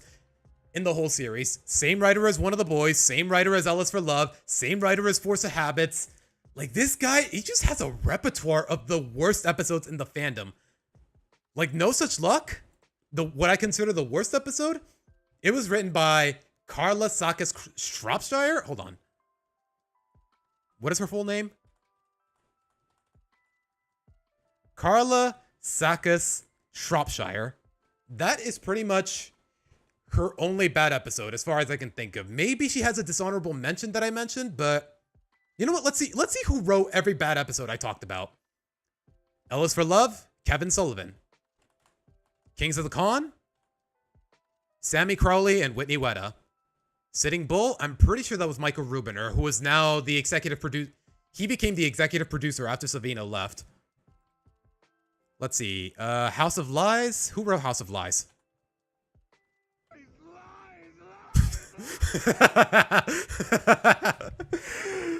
Okay, like I said, guys, at the start of every segment in the video, I added in a subtle little reference just for context before I tell you guys what episode it is, and let me know if you guys let me know if you guys know what this is referring to. Enough, like a speech at the Game Awards. Nothing but lies. Lies. Lies. Lies. Lies. Lies. Let me know. Let me know if you know where that moment is from. That little line is from, because I'm really proud of that. All right, House of Lies, Sammy Crowley and Whitney Weta. Okay, my guys, they've written a few decent episodes, but Crowley and Weta, you're 2 for 2, my guys. You are 2 for 2 when it comes to bad episodes. Brawl in the Family, Kevin Sullivan. Force of Habits, Kevin Sullivan. One of the Boys, Kevin. I promise you guys, I'm not being biased. When I was making these listing, I did not take into account who wrote the episodes. I just judged the episodes for what they were. I'm putting that out there. Like, it wasn't until I finished making the video that I was like, oh crap, half of these episodes were written by Kevin Sullivan. I hated the episode. I forgot the name. Okay, can you guys hear my neighbors? They're being a little loud. Hold on. I don't think you can. Okay, you know what? Okay, let's keep it that way. Where Lincoln needs to decide where the family is going for vacation. Like, that episode is so freaking bad. I just hope it gets deleted. I know which episode you're talking about, but I forgot what it was called. The one where he has to pick between Dairyland and, what was it called? Aloha Beach? Yeah. I'm indifferent towards the episode, but I can see why people don't like it. And you know what? Maybe someday, maybe soon enough, I'll make a video talking about all the bad Loud House episodes I overlooked while I was making my rankings, because, well, keep in mind, guys, there's 9 seasons of this TV show. I was bound to overlook at least 1 or 2. Oh my god. Why is there ads on your music? Oh my goodness. Yeah, maybe I should resort to Spotify eventually. Toads and Tiaras? No, Toads and Tiaras. I'm pretty sure that's not Toads and Tiaras. Yeah, Toads and Tiaras. Okay, I gotta close my window. My neighbors are being noisy. Give me a sec, guys.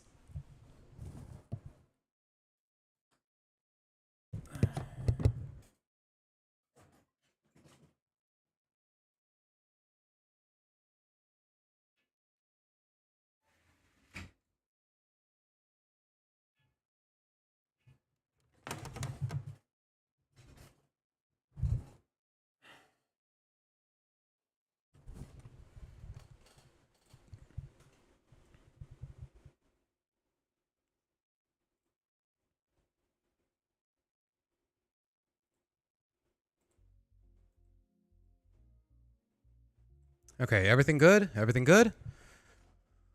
Am I talking about the road trip arc? What? Are you talking to me, Tracy? Welcome to the stream, by the way.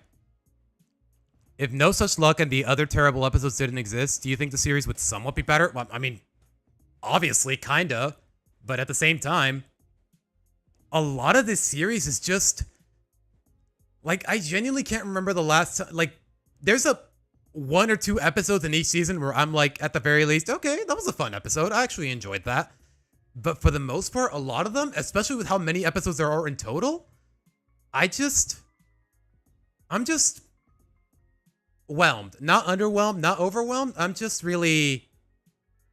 How do I describe it? I just think meh. I'm just meh. I was mainly referring to moments like Music to My Fears where she's confrontational but not harsh towards Luna. That was pretty much her whole band, man. Like, Music to My Fears, yeah, I guess she's observant in some capacity, but the episode doesn't really focus on that. And you know what? I actually talked about Music to My Fears in my dishonorable mentions, and it has nothing to do with what you said, Rockin' D. Let's see. Yeah. Like, my problem with this episode, it more or less has nothing to do with the premise or the plot. It doesn't feel like Luna's behaving out of character. Like, I get it. Someone's filling in for you, and you get the feeling that they might like her so much that she might replace you. But the fact of the matter is, her understudy, her replacement, like, how is she any better than Luna in any capacity? She wasn't doing. Apparently Sam was taking charge of the vocals while Luna was absent. But the thing is, we don't hear Sam sing, and she is voiced by a very talented singer, Allison Stoner.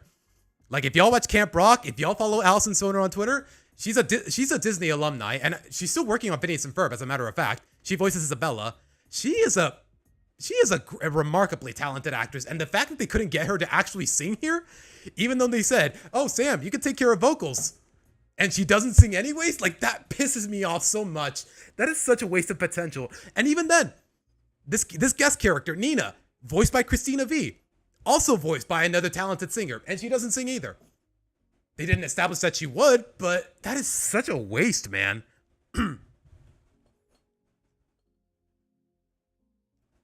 Anyways, the one part where Lana meets Hop is still my favorite part. Yeah, surprisingly, No Such Luck is one of the worst episodes, but Frog Wild, I actually really liked it. Like the one where Lana tries to save all the frogs because of Hops, for Hops' sake, and she gets Lincoln in on it. Like, I don't know, it's just another classic instance of Lincoln sacrificing for his sister's sakes. And you know what? Most of the time, I don't think that's a problem. And the ghost apparently makes sure the students have good games. Like, isn't that full-on cheating? Doesn't become all right by having... What do you mean, Aura? What are you talking about? Anyways, have I finished reading all the comments in this one? I want to believe I have, but let's see.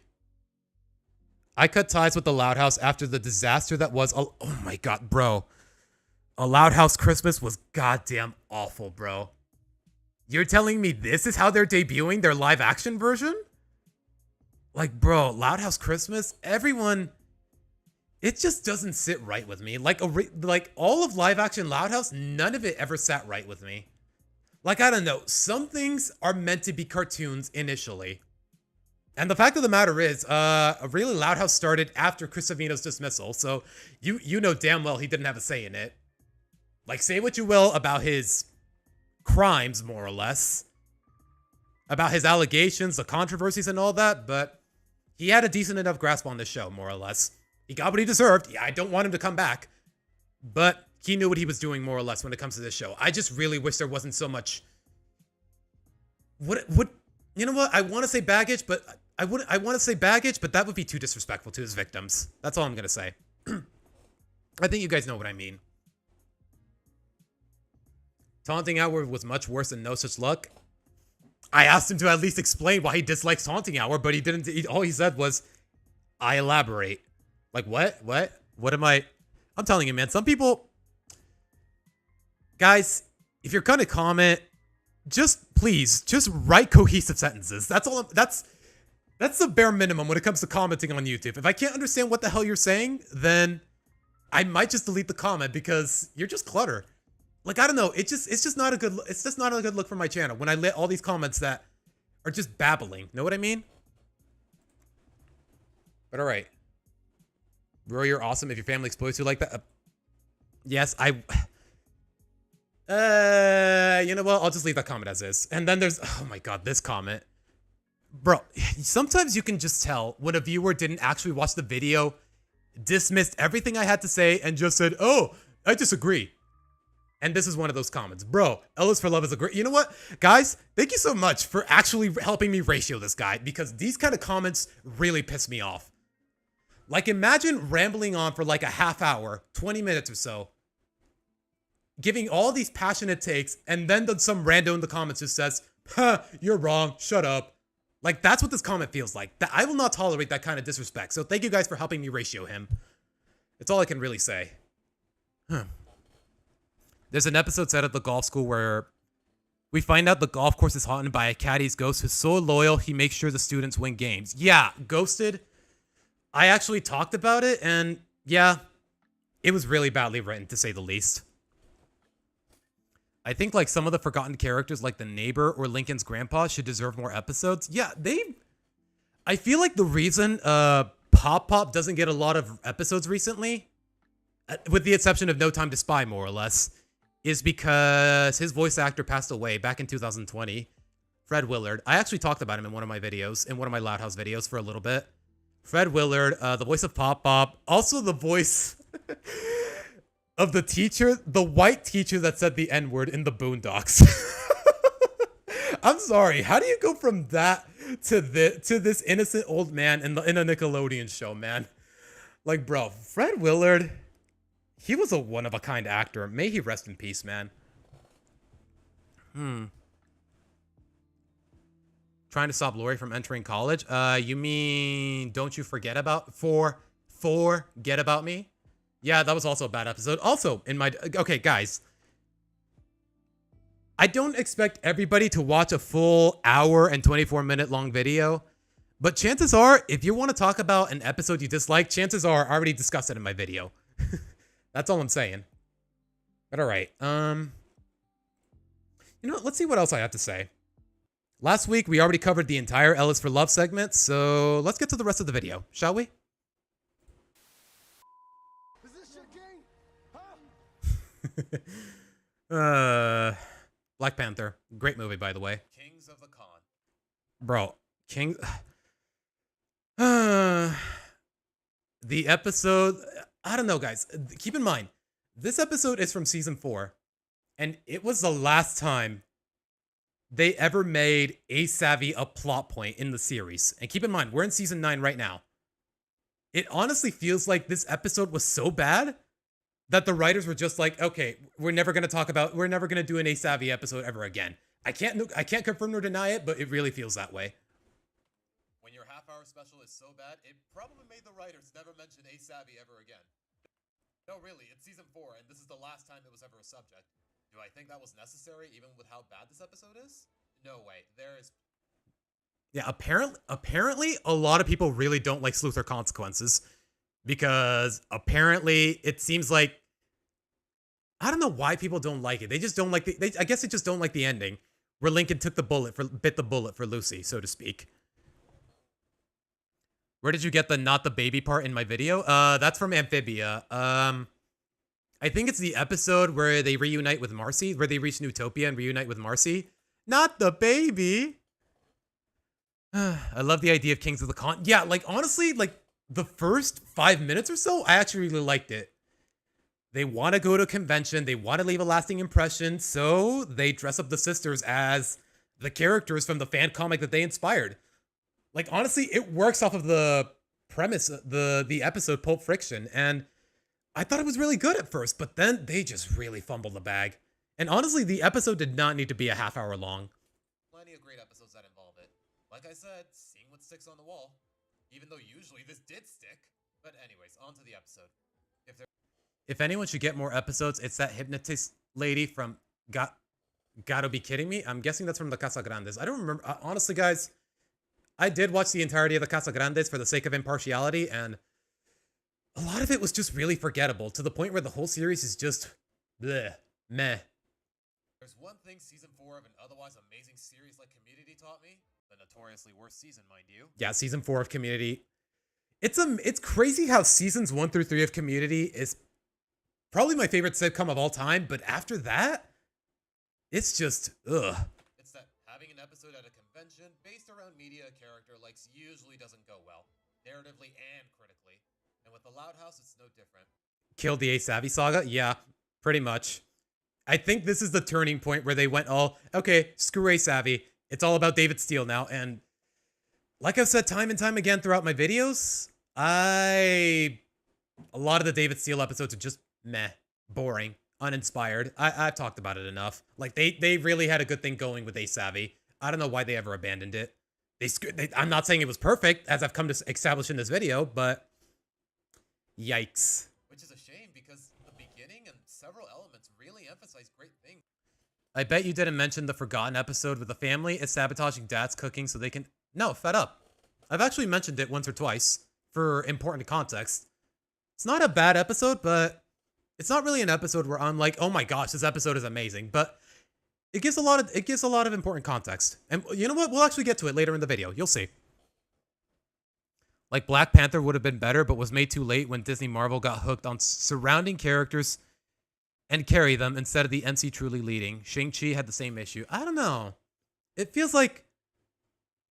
I know Black Panther T'Challa was introduced in Civil War, but it definitely feels like he definitely stood his own in Black Panther. And I'm not just saying that just so people don't call me a racist or anything, because apparently if you dislike anything about Black Panther, you might get slandered as a racist. Apparently, like, guys,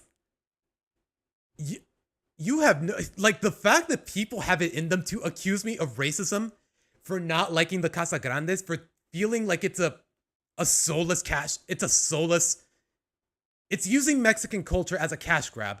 Like the fact that people are calling me racist for it, even though I'm fucking Mexican. Like, I didn't think people would have it in them. I've said time and time again throughout my videos, born and raised in Mexico, but some dumbasses in the comments were still like, oh, you're so racist. Oh my gosh, you really hate Mexican people, don't you? Oh my gosh, you hate diversity. Like, are you dead ass? Are you not paying attention to the video? Like, those kind of comments, you are the worst.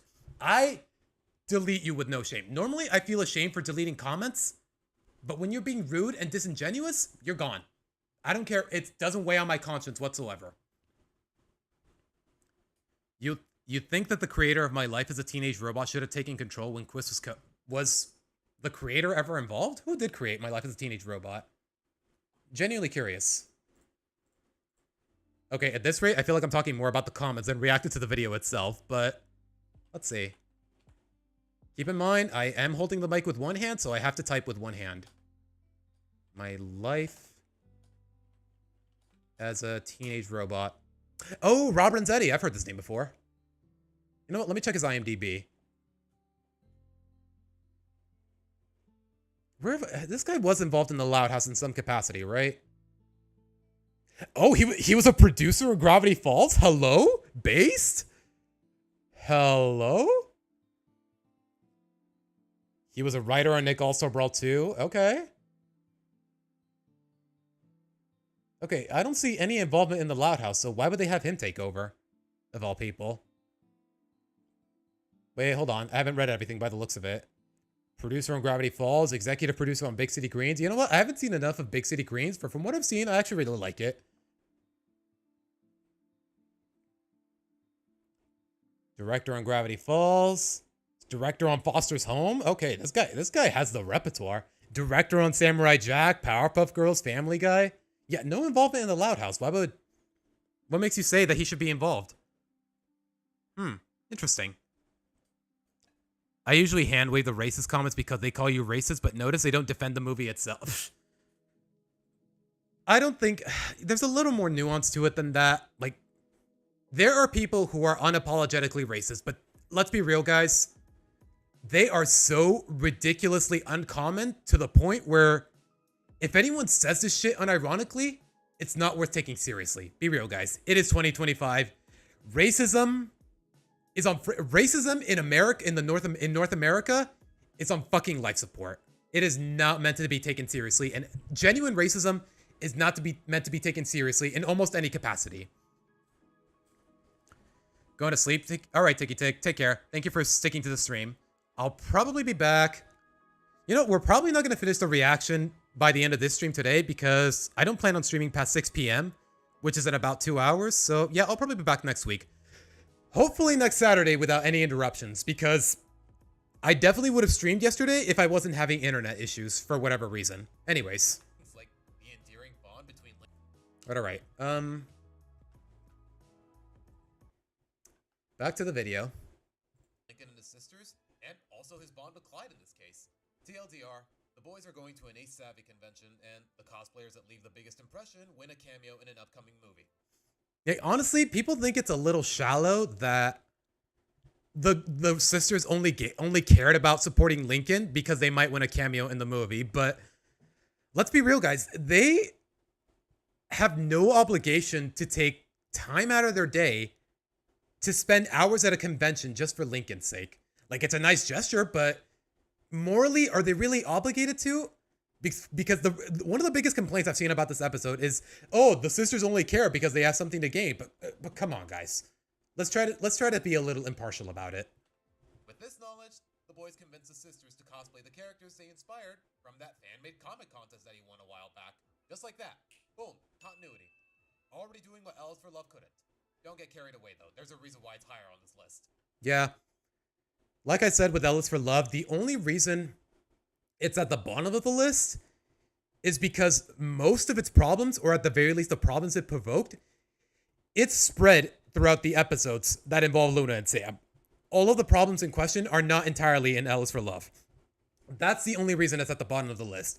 If all of those problems were in the episode directly, it probably would be number 2 or number 1 on the rankings. Seeing Lincoln bond with his sisters over Ace Savvy of all things is pretty refreshing, considering that normally they wouldn't even humor the idea. But then things start going wrong. I get the fact that Lincoln starts getting outshined by his sisters to the point where the judges favor them while leaving him and Clyde out. But did y'all have to make them accidentally? Like, seriously, most of the end of the first act is just, oh, one of his sisters does something impressive. Oh, Lincoln and Clyde screw up and piss off the judges for like 3 different instances. Like, I don't know. It's just way too repetitive to the point where I don't feel like this episode needed to be a half-hour special. Like, it just felt way too forced. Know what I mean? And I feel like I didn't word this well enough in the video, so that's why I'm talking about it here right now. Take off the judges in one way or another? There's only so many times I can tell myself it's a cartoon and let the dumb luck slide, but that usually only applies when I'm laughing or something just as good came out of it. Any opportunity I get to edit in a clip of Tom and Jerry or SpongeBob or a SpongeBob meme, I will take it, man. Yeah, the series has decent slapstick sometimes, but I think that moment is from season 5, and I thought it was really funny. Where, hold on, play it again. Laughing or something just as good came out of it. Yeah, the series has decent slapstick sometimes. But the fact that he gets shoved into the bucket completely. no Tom and Jerry by any means. I'm sorry, that's just really funny, man. Sometimes this show really nails it with the slapstick. I just feel bad. Every time they ticked off the judges, they were all obvious accidents, but somehow that wasn't understood. And in an episode twice as long as most, it really drags on. Even if I go with what it leads up to, it's not the first time Lincoln has sacrificed something involving this franchise to protect his sisters. Yeah. Like, the moment he heard the judges say, oh, we're going to leave Lincoln and Clyde out. Like, instead of going all, no, and doing everything he did in the episode, which was definitely condemnable, like, it would have been a lot more in character for him to say, you know what? I'm happy for my sisters. Like, something along those lines would have been a lot more in character, especially because we're 4 seasons in. Like, we're definitely at that point in the dynamic between Lincoln and his sisters where he definitely should have been more supportive, but somehow in this episode he really isn't. Like, I get that Ace Savvy means a lot to him, but at the same time, like I said, it's not the first time he's made sacrifices in that regard for their sake. Or in this case, just make them happy. If I have any real faith in his love for them, he probably would have behaved supportingly, and that's that. As if what amounted to this wasn't contrived in the first place. I'm not gonna lie, guys, my mouth is getting a little dry. I need some water. Give me a second.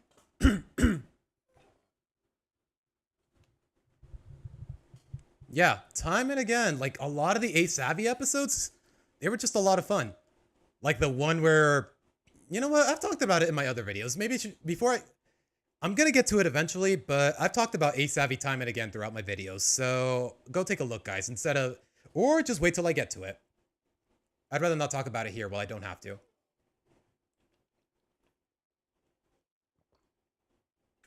Ugh. Oh my goodness, I have been running my mouth for like, what, a half hour now? Yeah, I definitely needed that water. Holy crap. Other than her fake out, forgot to note from Mazzy, other than her fake out for Weakest Link, you mentioned, I also took notice of her occasional sarcastic remarks. Her rimshot reaction to Luann's pun and Child's Play, or her being the one to come up with the idea for the rhythm of Luna's hiccups. I guess in some capacity, Mazzy is more or less fleshed out, but at the same time, it's not I don't think it's thorough enough to the point where I feel like she actually has a personality. But to be fair, most of Luna's band members are pretty forgettable. Well, not forgettable, just they're just not fleshed out thoroughly, and I think I've made enough of a point for Sam in that regard, to say the least. A problem with the Loud House dynamic is all the responsibility being put on a middle child. Like, if he was the oldest would make sense, but bypassing the older sister seems odd to me. Yeah, there are definitely some circumstances where it feels like Lori should be the one spearheading the responsibility, but then again, would a show about an eldest sister, her nine sisters, and her one brother, I don't know. There's definitely a lot more fluidity in the premise of one boy, 10 girls, rather than just one girl, 9 girls, and one boy. Like, I don't know. There's just more consistency. Know what I mean? What's the episode where Luna started to steal Lily's songs? I wouldn't say stealing. I guess she more... Is it really plagiarism if you're doing it to a 2-year-old? Anyways, it's called child's play, Tracy. Is it really stealing if you're ripping off from a 2-year-old? It gets so forced to the point where Lincoln and Clyde fabricate a crime and release a dangerously trained animal just to look good. Yeah, dude. Like, bro, like, have you ever dealt with a professionally trained animal in the past? Don't answer that. I'm being rhetorical. Like, releasing one into the public? Do you have any idea how dangerous that could be, even for something as simple as a cat? Like, bro, that is such a dick move. Even at their sister's expense? We are 4 seasons in. I think we are definitely at a point where Lincoln would not be selfish enough to sabotage his sister's opportunities like this. Not to mention be so stupid in the process. He's already got a reputation for supporting his sisters in their endeavors. This should be... Like, really? Like, this whole episode just undermines the fact that whenever Lincoln sacrifices for his sisters, or he tries to make things work around them, he still, even with all the trouble they cause him, he still loves them. That's really how you drive. That's how you drive this entire series home. Just by showing Lincoln's love for his sisters, or vice versa, in some capacity. Like, really, the emotions of it all. Like, when you disregard it, that's the bare minimum with this franchise. And when it gets disregarded, like, that is just the biggest insult the show can do, more or less. It's just like how they took this character off the charts because I don't know. It's basically one of the best heroes in all the Loud House. Yeah, we're 5 seasons later. Ace Savvy was never a subject in the episode in the series ever again. There was the occasional short, I think, but don't quote me on it. No different. Honestly, this sort of realization coming to him probably would have made for a better resolution than what we got. But that being said, what we actually got is too underwhelming and too corny, even by these cartoons. Yeah, this climax was really corny. Luna just happens to have the kitty gets thrown into the wall. Luna just pops up with a stand and a bunch of stereos. Like, I don't know. It just felt way too silly, even by cartoon standards. Even though the show is known for its slapstick and whatnot, like all of this just felt way too silly for me to enjoy it. Cartoon standards. At least he learns his lesson by the end, but it feels uncomfortably redundant. Yeah. Like, at the end of the episode, it goes about how you would expect. He and Clyde look good, the sisters get shafted, but then Lincoln fesses up. Yeah, I'm the one who released the kitty, that's my fault. But everything that led up to this, it just doesn't support his sense of regret, more or less. Know what I mean? He had already grasped the idea of not reaching for fame at other people's expense 3 seasons ago. And the messaging is redundant. Literally the second episode in the whole franchise, you're repeating the message, except worse. And like I said, he's already made Savvy-related sacrifices to protect his sisters in the past. Yeah. Remember in Sleuth or Consequences where he missed out on a whole convention? For all we know, there was a lot of opportunity in that one as well. Maybe meeting authors, winning another chance to win a who knows? Who knows what he missed out on? They never really bothered explaining it, and they never really had to. Yeah, on that note, who knows what kind of opportunities he missed out on that other Ace convention he passed up. I think it's just like how they took this character off the charts because I don't know. They make him think he's the problem for everything that he does or do. Not in some cases. I don't really think that is the. I don't really think that applies. Like, say, take episodes like Project Loud House, where he's just trying to keep his project intact while on his way out of the house. Like, really? I'd say in those kinds of episodes, it's just it's just really the circumstances. Like, he can't go out of his way to keep all 10 of his sisters in check, more or less. He tries, but at the same time, when he fails, it's not like he goes out of his way to blame them. And when things do go wrong, his sisters do try to help him make up for it. And his project turned out better because of it. But I don't know. I understand where people are coming from, where Lincoln gets the short end of the stick, but that's kind of the point. That's the whole premise of the show. He's trying to show us how he survives in a house with 10 sisters. Like, that's not really the focus of the show nowadays, which is kind of sad, but that's really how it went off at first. And maybe it should have stayed that way for the most part. To protect Lucy. At least this episode is less consequential than Alice for Love, but the missteps are a lot more apparent. And there's no real payoff because almost 5 seasons later, we still haven't seen that movie cameo the girl. Yeah. We've never this episode came out 5 seasons ago, and we never saw the movie cameo, The Sisters One. It'd make for a great plot point, and we had a 1-year time skip, but for some reason, no cameo, no filming, nothing. We never got a continuation on that. Sam definitely deserves to sing more. Allison sounded quite beautiful in your ukulele serenade in that pet adoption day podcast episode. Yeah, music to my fears. Like, really, like I said, the plot and the premise don't bother me. It's just there's a few inconsistencies and a lot of wasted potential. You got Christina V, you got Allison Stoner. Neither of them sing. Most of the auditions don't involve Luna's actual songs, so obviously they were bound to flunk. They were bound to fail. Like, I don't know, that whole episode, it's just, I got a lot of problems with it. It's not egregiously bad like other bad episodes, but it's definitely worth a dishonorable mention, which I did make in this video. It's not that it feels like the writers presume. Yeah, that's the thing. Lincoln definitely deserves more dubs, and in episodes like White Hair, which is my favorite episode in the whole series, it definitely felt like he had one. He met a girl he's blatantly crushing on, and who he's allowed to be himself with. But of course, we already know they did nothing with Stella romantically, which still really pisses me off to this day, for reasons I more or less discussed in my latest video. Probably didn't realize the lack of consistency in this episode. It's that they forgot to care from the start, and it consequently undermines Lincoln's fundamental love for his sisters. That alone is enough to make this list. Don't mess with the bull, young man. You'll get the horns. Anyone know where that line is from? Just out of curiosity. Problem has happened too often. Lincoln, instead, as time went on, it felt like the ending of Joker 2. Oh gosh, that is so accurate. Yeah, Joker 2 was just... How do you get such amazing casting for Harley Quinn and completely fumble the entire movie? Like, Lady Gaga as Harley Quinn? That is such amazing casting, and they just completely ruin it. Oh my goodness, man. Nowadays, he's not the main character anymore. Now the sisters take the whole role from Lincoln. Now, yeah, I lost count of the amount of episodes where Lincoln is completely absent from the whole episode.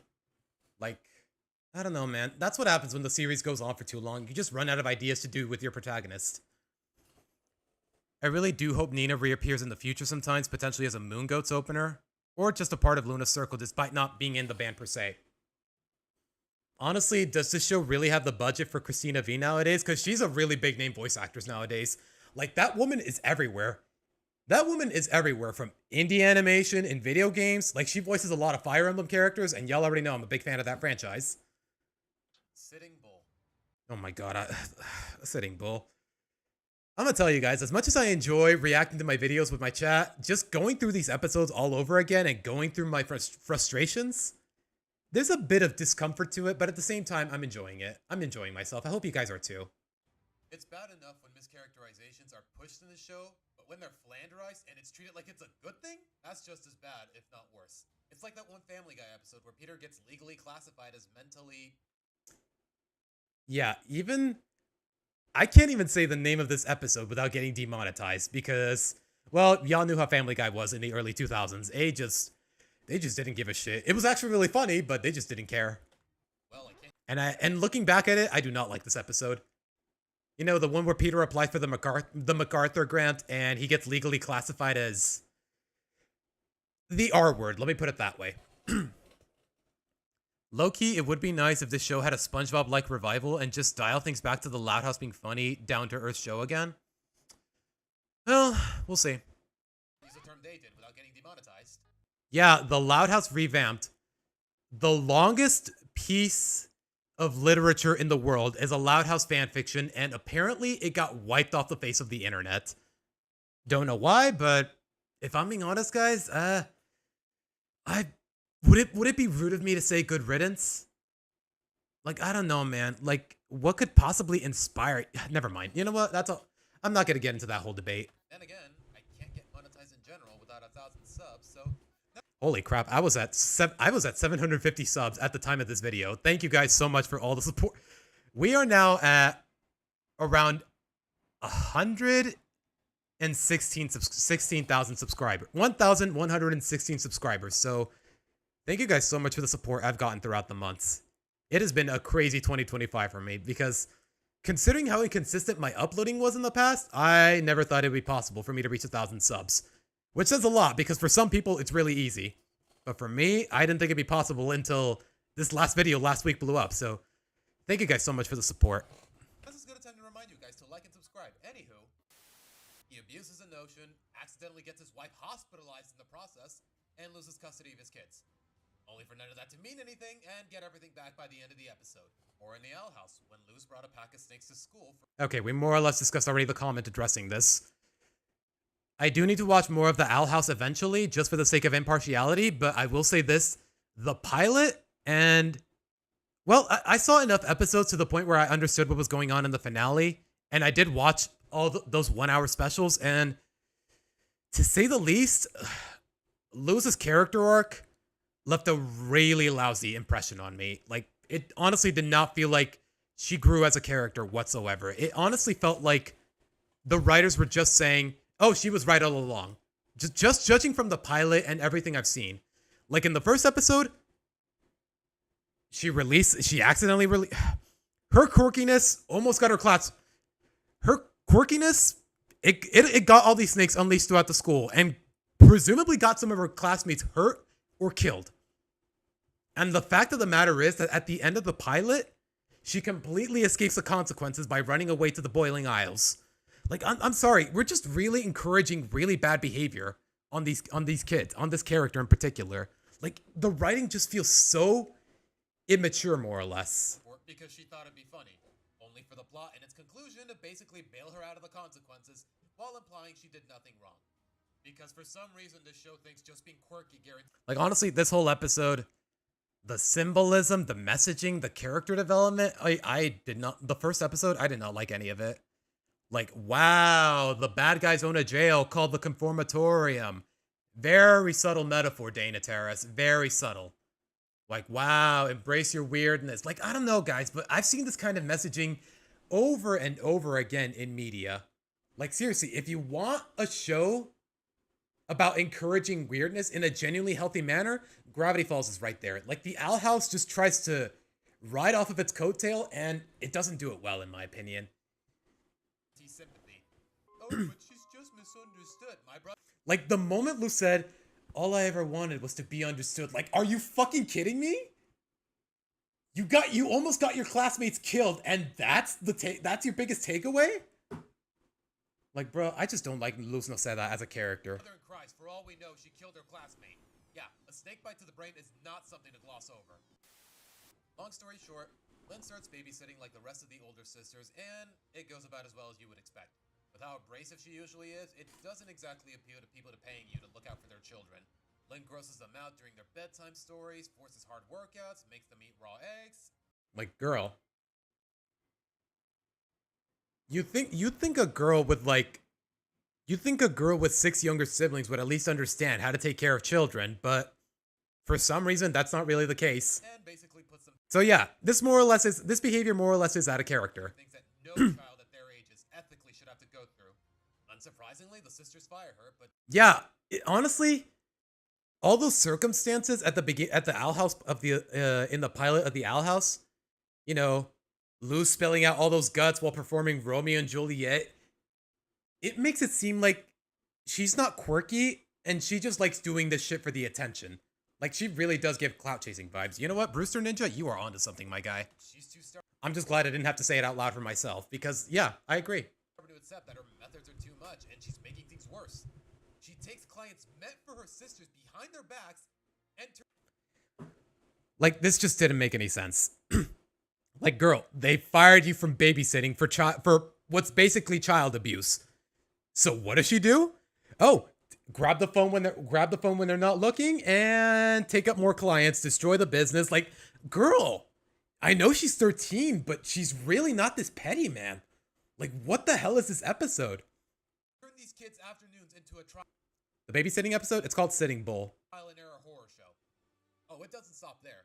By the way, I love the fact that they used the volcanic background in this because this episode really gave me the wrong vibes. She cost the family most of their babysitting clients, and she still doesn't get a clue. Yeah.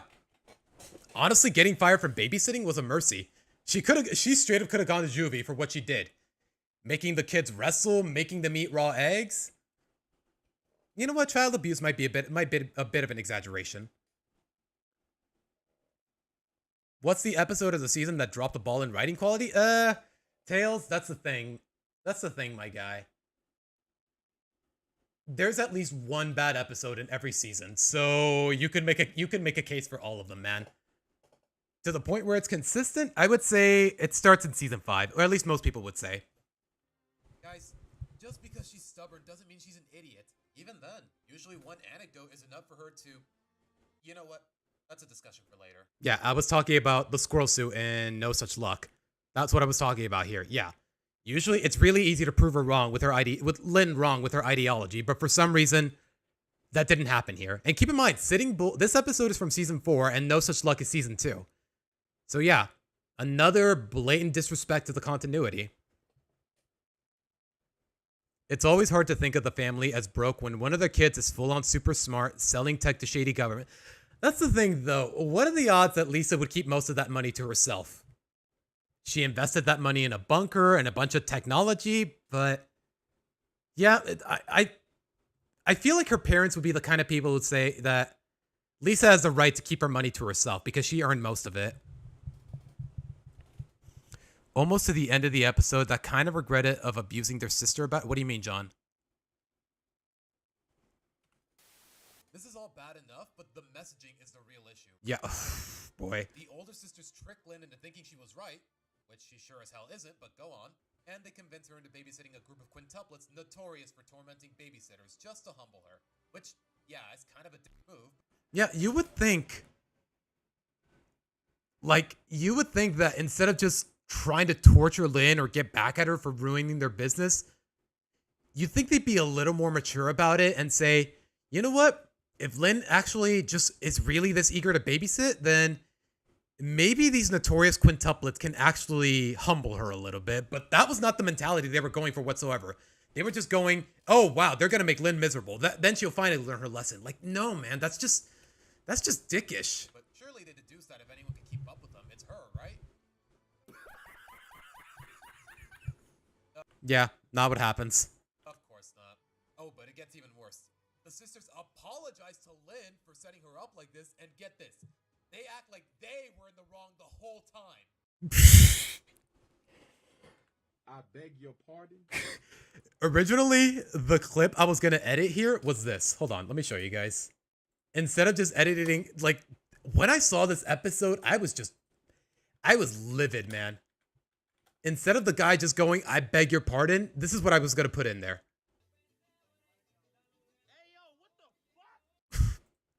Like, this moment just really ticked me off in the worst of ways. She destroyed your business and mistreated children, but somehow she's the victim? And after all that, she somehow got all the clients back. How freaking convenient. What, did she threaten them over the phone? Because with the way this plot carries itself, I believe it. Yeah. Like, how do I put this? First, they start talking as if Lynn was really onto something from the beginning of the episode, even though that really wasn't the case. She abused children and destroyed your business. And then, somehow, we don't get to see how any of it went down, but somehow, Lynn got all the clients back. And we don't see the phone calls, we don't see what she said. She just magically got all the clients back. More so because we never learned how that conversation went down. She just says it took a lot of convincing, and that's that. This episode is so ethically inaccurate. Yeah, that too. a lot of the where are mom and dad in all of this? Like, why wouldn't they rein in on Lynn's tendencies here? Like, this whole episode is a mess, bro. But we already knew that. And it condones the problems while pretending that they were plausibly solved anyways. We all have vulnerabilities, and Lynn's are apparent, and maybe there's a time where they do come to our advantage. But this plot just falters at every step of that idea. She left children scarred and ruined a business, but screw it. She really was onto something, I guess. Let's go gambling! That's a really good edit on my end. I'm proud of that one. Let's go Yeah, she really was just gambling with these children's lives. Oh, I abuse them and tarnish the business? Who cares? Let's try again with other kids. Like, that was really her mentality throughout the whole episode, and it's awful. It's out of character. It's abusive. It's just, no, there's just so much wrong with it. Dang it. Aw, dang it. It is morally reprehensible. Lynn shows no real growth as a character, and she conveniently escapes the consequences of her mistakes, because we gotta wrap this shit up soon enough, like a speech at the Game Awards.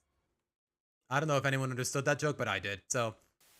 Nothing but lies. I like how Rita Loud is the Dexter mom of a new generation, shaping people's taste in women. I'm a be real, man. I only like women my age. That's all I can tell you. I only like women my age. I never got the whole mom attraction, if I'm being honest. Don't get me wrong, Rita Loud, she's genuinely pretty, but nah, I only like women my age. Lies, lies, lies, lies, lies. Please tell me someone knows where that quote is from. Nothing but lies. Lies. Lies. Okay, I'll stop. House of Lies. Yeah, apparently a lot of people are really indifferent towards this episode, but personally, when I watched it, it really ticked me off. You know how I said at least Ellis for Love had a decent message? Yeah, another reason why Ellis for Love is at the bottom of the list. Unlike the rest of the episodes, this one actually conveyed its message decently. It revolves around a character completely unqualified for it, but at the very least, the message was decent. Shoot your shot. It's really that simple. Even if it was emphasized by a completely unqualified character, this one is just bad, and not to be too on the nose, but it's dishonest. To summarize, Lisa gets fed up with the fact that everyone... No, Tracy, it is not from SpongeBob. You know, guys, if you don't know for sure, then maybe don't try answering, or we're going to be here all day. in the house keeps lying to each other for one shallow reason or another, so she builds a pair of lie detecting glasses. For example, Lori tells Lana that she can't give her a ride to a dumpster, only for her to start the car and go to the mall as soon as Lana's not looking. Yeah, that just didn't make any sense. Like, why couldn't you just drop Lana? Does she have to stay parked while Lana's screwing around in the dumpster? Like, couldn't you give her a ride on the way to the mall? Like, we've seen Lola and Lana go out in public on their own. Like, none of it makes any sense, all things considered. Either she was being lazy, she had selfish priorities, or both, and well, neither made any real sense anyways. Could she just not drive her to the dumpster on her way to the mall? Or tell her that she already has plans? None of that is implied. She just tells her that she has homework and doesn't mention any of that to Lisa when she asks for an explanation, which makes the... Yeah. Like, you had absolutely no reason to lie to Lana here. You could have just told her, oh, I already have plans, I'm going to the mall. Like, it was really that easy. lying even worse, and Lori has the gall to tell her that it's a little white lie. As if that wasn't forced enough, this crap continues with pretty much every other character in the family in some way. Lenny dyes her hair orange, and nobody wants to tell her how bad it looks. Yeah. Apparently she said something, oh, I got it for free at the mall or something like that. Like, girl, this is the family fashionista.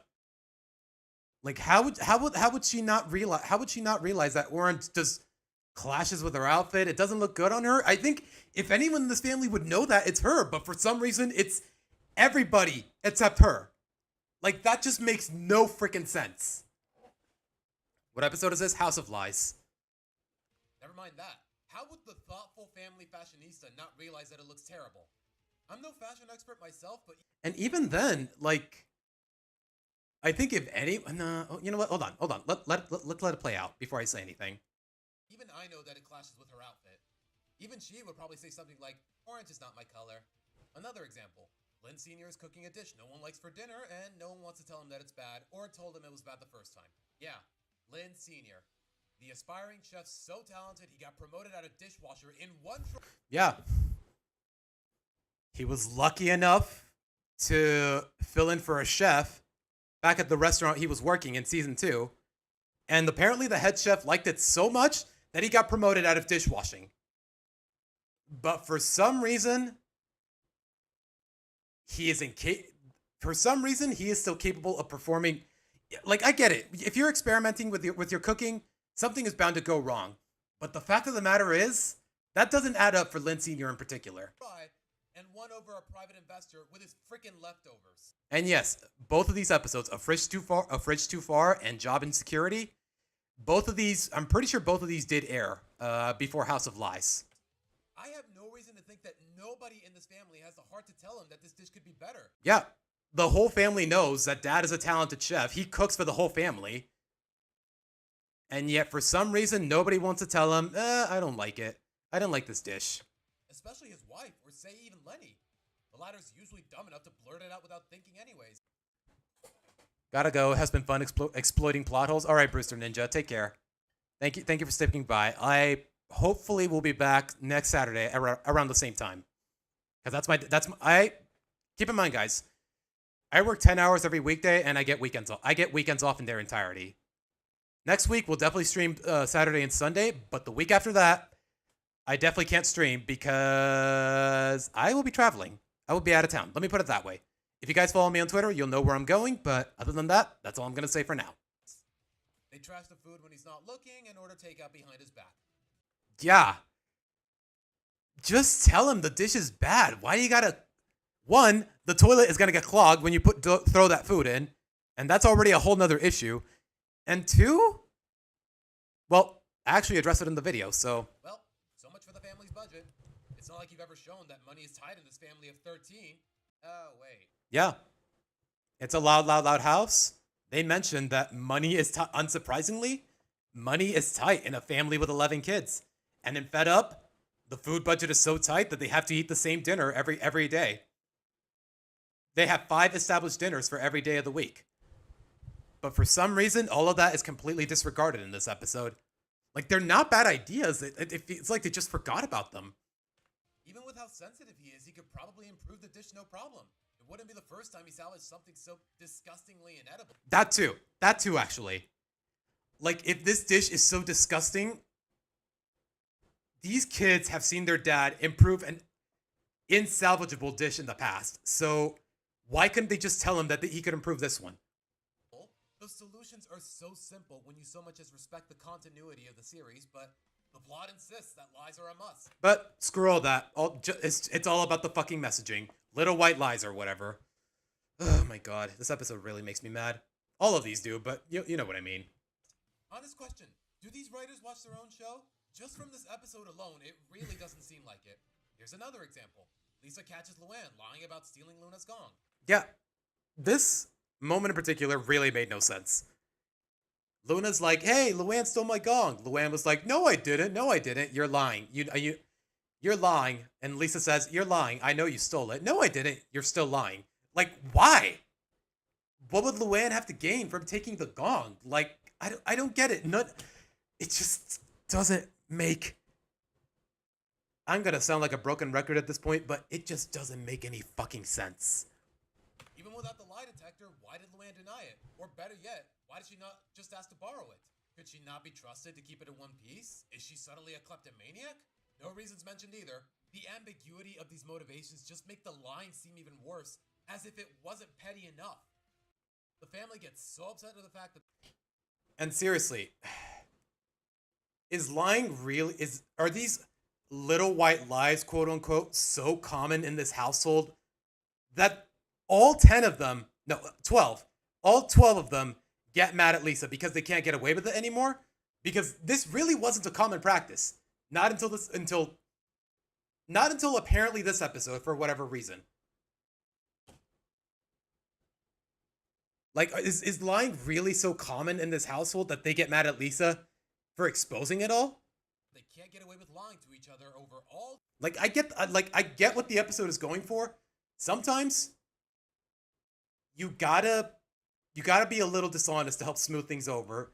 But one, like I said in the video, none of the circumstances in the episode reflect it. And secondly, two, it's not really a common practice in this family This is like halfway into season 3. This is not really common practice. And 3, this episode doesn't even humor the fact that maybe you can smooth things over with the truth. Like saying Lenny's hair looks bad. Like you could say, Lenny, this hair does not look good on you. Like there are ways to word the truth nicely without hurting their feelings. Like I feel like you're just being more insulting by lying. These minor things anymore, so they destroy the glasses when Lisa's not looking. To counter this, Lisa built a lie detector that covers the whole house. Honestly, yeah, I get it. Monitoring the whole family, putting cameras all over the house, that is extreme. I'm not going to deny that. But at the same time, they left her no choice, and Lisa adapted to the situation. So that is really, in that particular context, that is very based. Is this family really so compulsively dishonest with itself that any consistent flow of truth makes them despise each other? The narrative really wants you to make you believe that, because that's what actually happens. Even the writing itself is trying to... Okay, Rock and D, we stopped talking about Sam like a half hour ago, my guy. But let's see. Her serving her as a grounded, emotional intelligence balance to Luna was actually in a comic segment. Midnight Melody, isn't that from the graphic novel that just dropped? Comforted and gave Luna perked advice in the middle of the night when she happened to be binging an intense cooking show. When a panicked Luna... Yeah, I more or less remember the segment, and I would appreciate the fact that she's more or less giving Luna sound advice, but if you've seen episodes like that one episode where they form a family band, House Music. I think it was called House Music, Loud Music, something like that. It like that kind of advice, it just feels redundant. Like Luna already understands that music, you do music for fun. You do it from the heart. It's more or less the same idea. So as much as I would like to appreciate what her Sam's contribution there, it's redundant. But that's what happens when this show goes on for so long and there's so much, you got so much source material to work with. Know what I mean? To lie to you. It was bad enough when Ellis... It feels like it's just a lesson that Luna already understood without Sam's help. Yeah, House Music. Like, yeah, she gets so caught up in wanting to leave an impression with her idol that she takes her whole family for granted and forgets. Also, you know what? You could say that really loud music holds the same message. Do you perform your music for yourself? Does it come from your heart? Or do you perform it just for the sake of making ends meet? And I actually do talk about really loud music. It is undeniably my second favorite episode in the whole series. Like, I agree with the general consensus. It's one of the best episodes in the whole series. Love horribly mischaracterized one person. This one mischaracterizes all 13 of them. Yeah, even Lily. Yeah, even Lily is in on the lying in this episode for some reason. Everyone gets so mad when they get caught. Yeah. Like these two circumstances in particular. Yeah. The cameras are there. Lenny, for some reason, got a completely different haircut. And at first, she's like, Lincoln, what do you think? I really like it. Bro, you know you can't lie anymore. Just tell the truth and tell it nicely. But no, for some reason, the writing makes him say, oh, it looks hideous. Oh, it looks bad. Or something along those lines, to the point where Lenny gets offended. That's why they look so mad at each other in this shot. And then the cameras are there, and I think Rita's asking Lucy to review her novel. And Lucy's like, I'm going to be honest, Mom, it's too wordy. You talk about this or this for way too long. And then their mom gets mad. Lucy worded it very nicely. She was being really nice about it. She was being very gentle with her criticism. But then her mom gets mad anyways. Like, it really seems like the family is just full of fragile egos to the point where it's a disservice to the message. Like, they're not lying. They're not saying you have to lie for the sake of smoothing things over, as they say. They're just lying because their egos can't handle otherwise. And this family really does not give that impression for the most part, ever. 3.5 seasons in, it never gave that impression.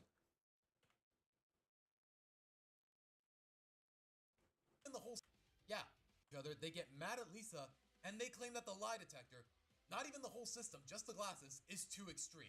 Yeah, before she even installed the cameras, they were like, these glasses are inappropriate, or something along those lines. Yeah, they get mad at Lisa for the glasses, basically. And they have the audacity to try to justify it all.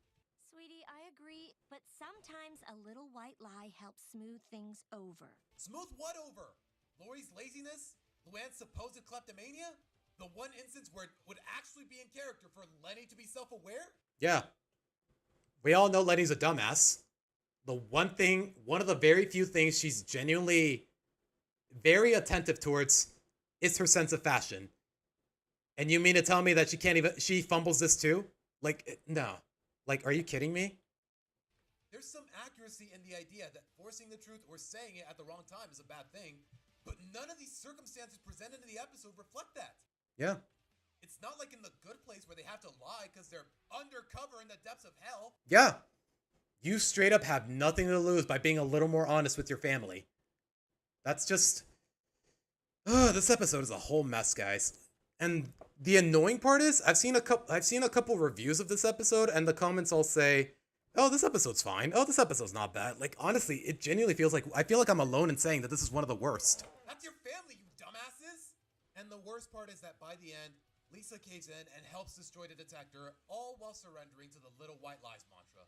Because God forbid you guys be encouraged to be honest with each other when you have nothing to lose. They could have gradually learned to be more honest and open with each other to the point where Lisa doesn't see the need for the detector anymore, making for great development. Like, honestly, it would have been so simple. Like, most of the episode could have stayed the same, except for close to the ending. Like, after everyone gets so mad at each other that they walk off of dinner, they go to their rooms in anger after dinner. Like, if at that point they just go to the living room and say, they just start thinking to themselves, damn, are we really this dishonest with each other that we start hating each other when we're telling the truth? Like, just anything like that. It would have saved the entire episode. And then after that, they could have kept the ending the same. Lie so much that the system gets overloaded and it self-destructs. It would have been so easy to make this episode good, but no, it just says a lot about the writers in question and their egos. Like, for the family and discrediting every problem in this episode. But of course, it can't possibly be that nuanced. This episode turns everyone into idiots and the messaging is awful. You know, like I said, the messaging could have been decent. Like, it has a good idea, but the execution is just abysmal. what isn't a lie? This episode sucks, and I wish more people realize that.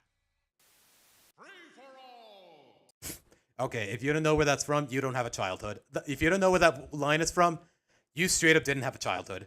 But all right, now we're getting into the really bad episodes. We're all in the family.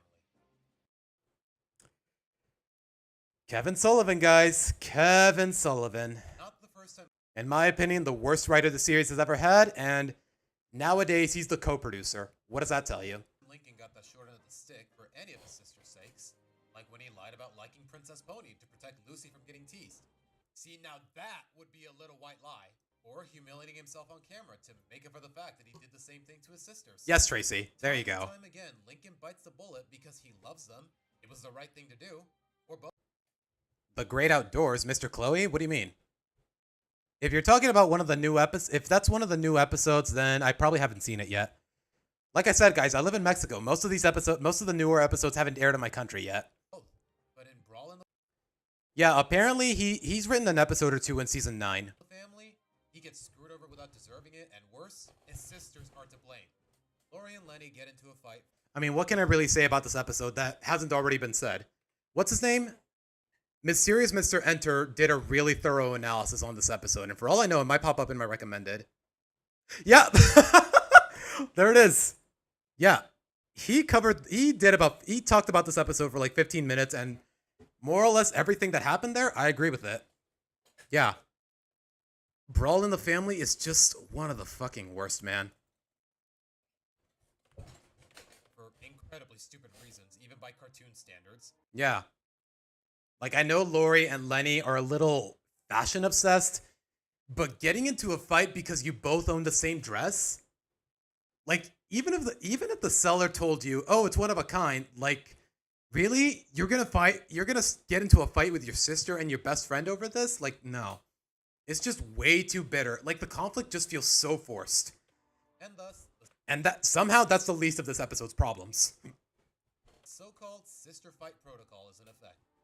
Stay out of both girls' Chris Savino got fired in around he got fired in late 2017, but the last episode he wrote was the second episode of season 2. So I'm assuming, and that came out around, I want to say late 2018. Don't quote me on that. Don't quote me on the timestamps.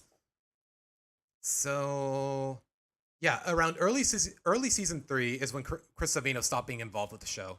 Ways, regardless of where they go or what they need, until they decide to calm down and resolve it.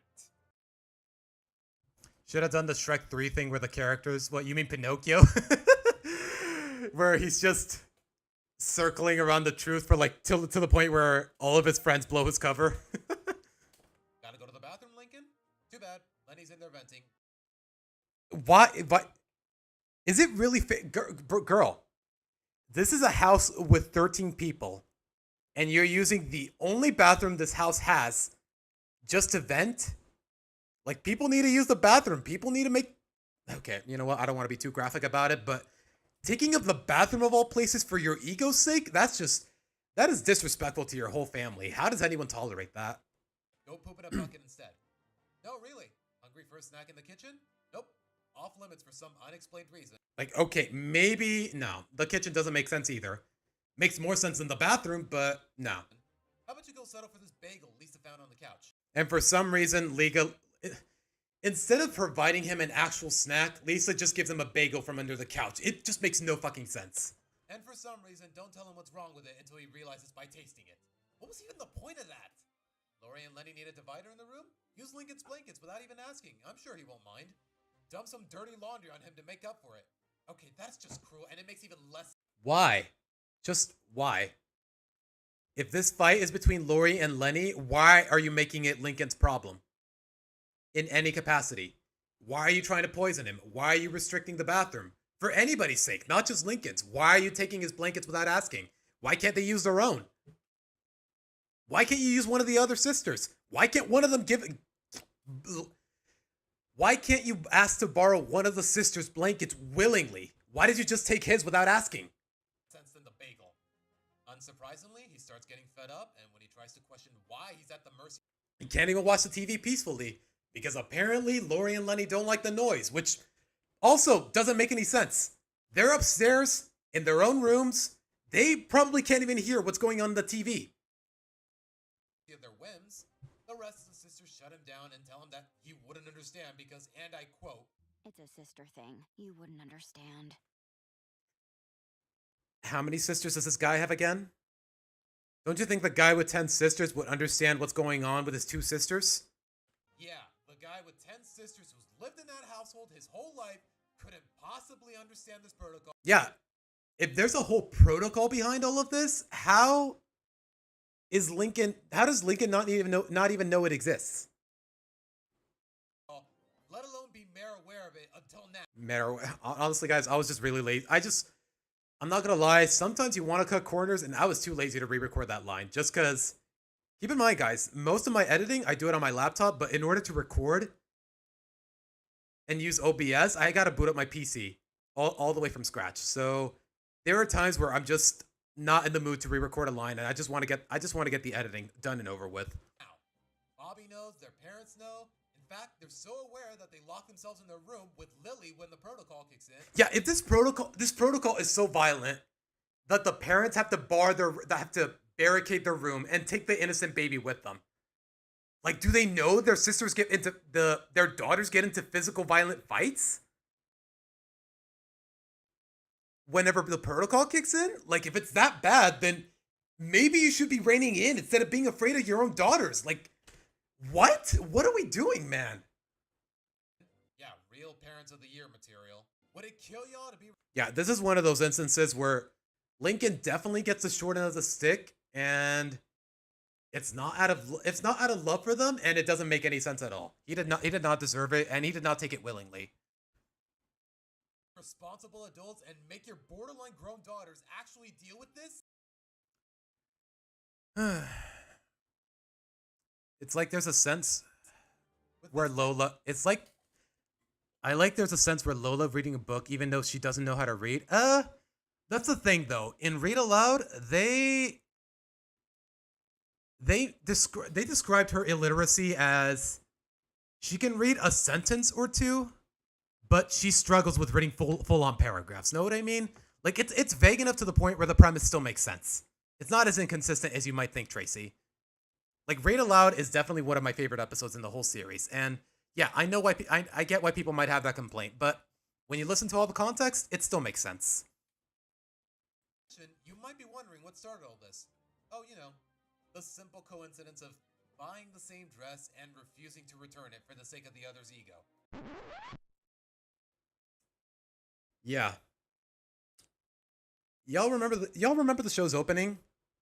Like, if y'all pay attention to the opening, I'm gonna mute it for copyright reasons, just so the VOD doesn't get copyrighted. I'm typing with one hand, guys, because I'm holding the mic on the other, so bear with me.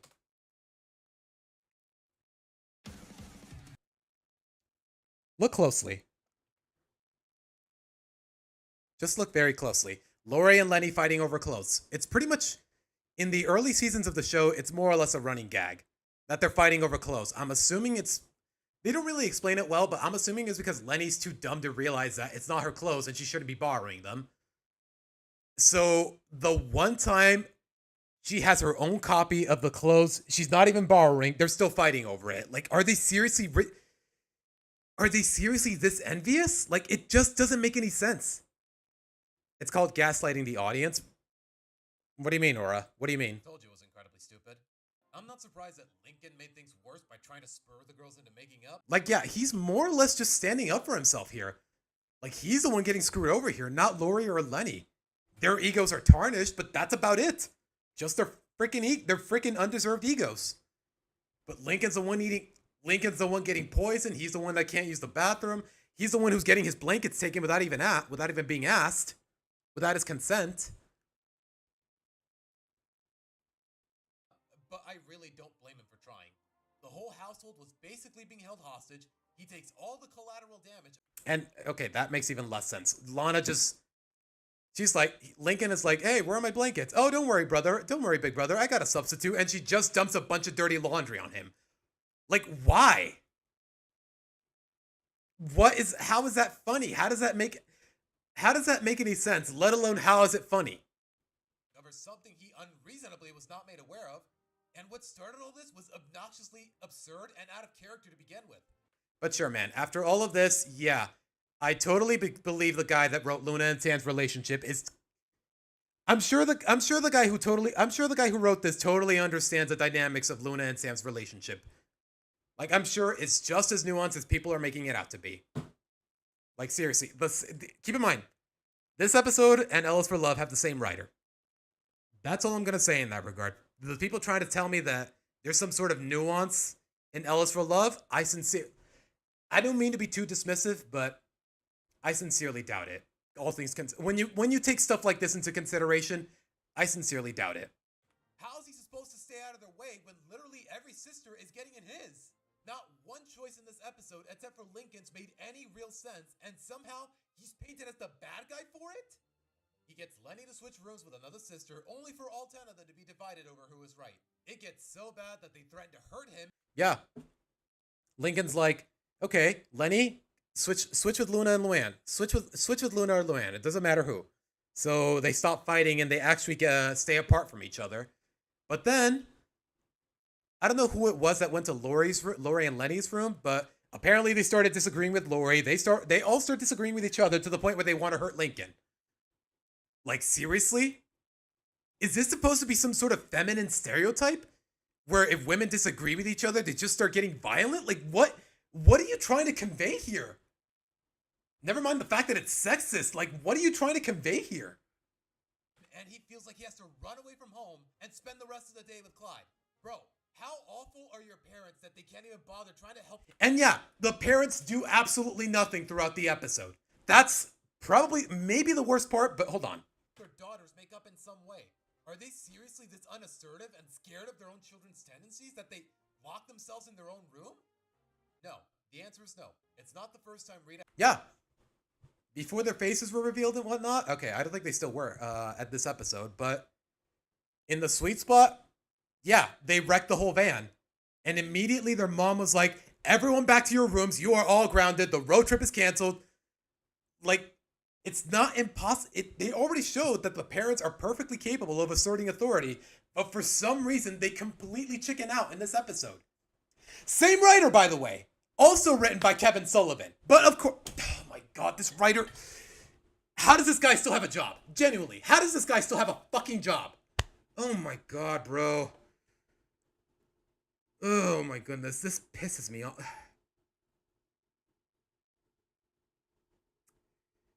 Also written by Kevin Sullivan, but somehow he completely forgot. Oh my goodness, man. Jeez. I'm telling you, man, maybe this was a mistake. I'm getting a little too mad for my own comfort. Why isn't Lily wearing the white shirt? Because she's a year younger in this episode. And at this point in the timeline.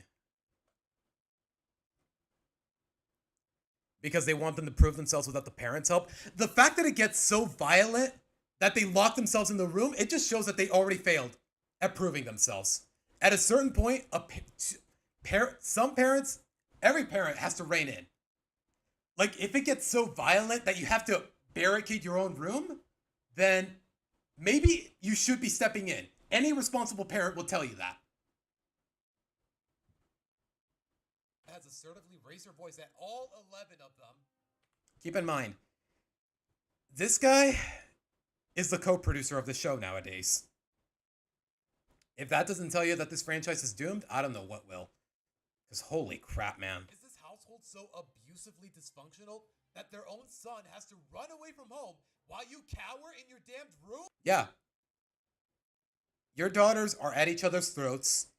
There's so much violence. There's so much genuine violence. Not like one of those stereotypical cartoon dust clouds where all the kids are fighting or whatever. There is straight up borderline domestic violence here. It's so ugly to the point where your son has to run away from home. Meanwhile, where are mom and dad? Still chickening out in their rooms. No scolding, no assertiveness, just nothing. By no means would any of this match any real sense. Initially, maybe it's fine for the parents to let the kids sort this out for themselves, but no. This is the point where this is the point where it stops. Of character, yet here we are. On that note, this is all happening over a conflict that doesn't even match who Lori and Lenny are at all. Seriously, in most episodes where they interact directly, these two girls really carry themselves like they're each other's best friends. Adult Lincoln, author of a childhood trauma book. Honestly, after episodes like this, I wouldn't blame him. I don't think... That's the thing, though. On one hand, we got episodes like this, but on the other hand, we got episodes like White Hair, where his bond with his sisters actually amounts to something meaningful. They gossip, they read magazines together, they take selfies together, Lori keeps Lenny's stupidity in check, and they seem so happy to spend time together. There's another episodes where the kids don't do their chores and the parents don't intervene. Yeah, I mean, they're just chores. And they're just chores. Lily is safe. There's really no danger that can come out of just not doing your own chores, more or less. Except for that one trash monster, but that might be a bit of a stretch. Like, I don't know. In that particular context, yeah. I understand why the parents are saying, you know what, let them figure this out for themselves. They're just chores at the end of the day. Nope. More than likely, no one's going to get hurt from someone neglecting them. They'll have dirty clothes and the house is going to stink, but no one is getting hurt. It's really easy to make the distinction. Know what I mean? Especially after Lori goes away to college. Yeah. Lori and Lenny really do carry themselves like they're each other. They're like, yeah, they're basically best friends. Yeah, they fought over clothes before because usually Lenny borrows them without asking. Presumably out of her usual stupidity. For once, she has her own copy and they're still fighting? So I am confusion. Considering the way they typically treat each other, it'd be completely in character for them to genuinely laugh this whole issue off instead of this soulless sense of jealousy. All things considered, it's painfully forced to see anyone in this episode like this, and everything it amounted to is unpleasant in so many ways, especially the ending. Oh my god. Lincoln comes back home and all the sisters are hunky-dory again, and they have the nerve to give credit to the fact that he was gone. Yeah, that was the issue here, not the... Yeah.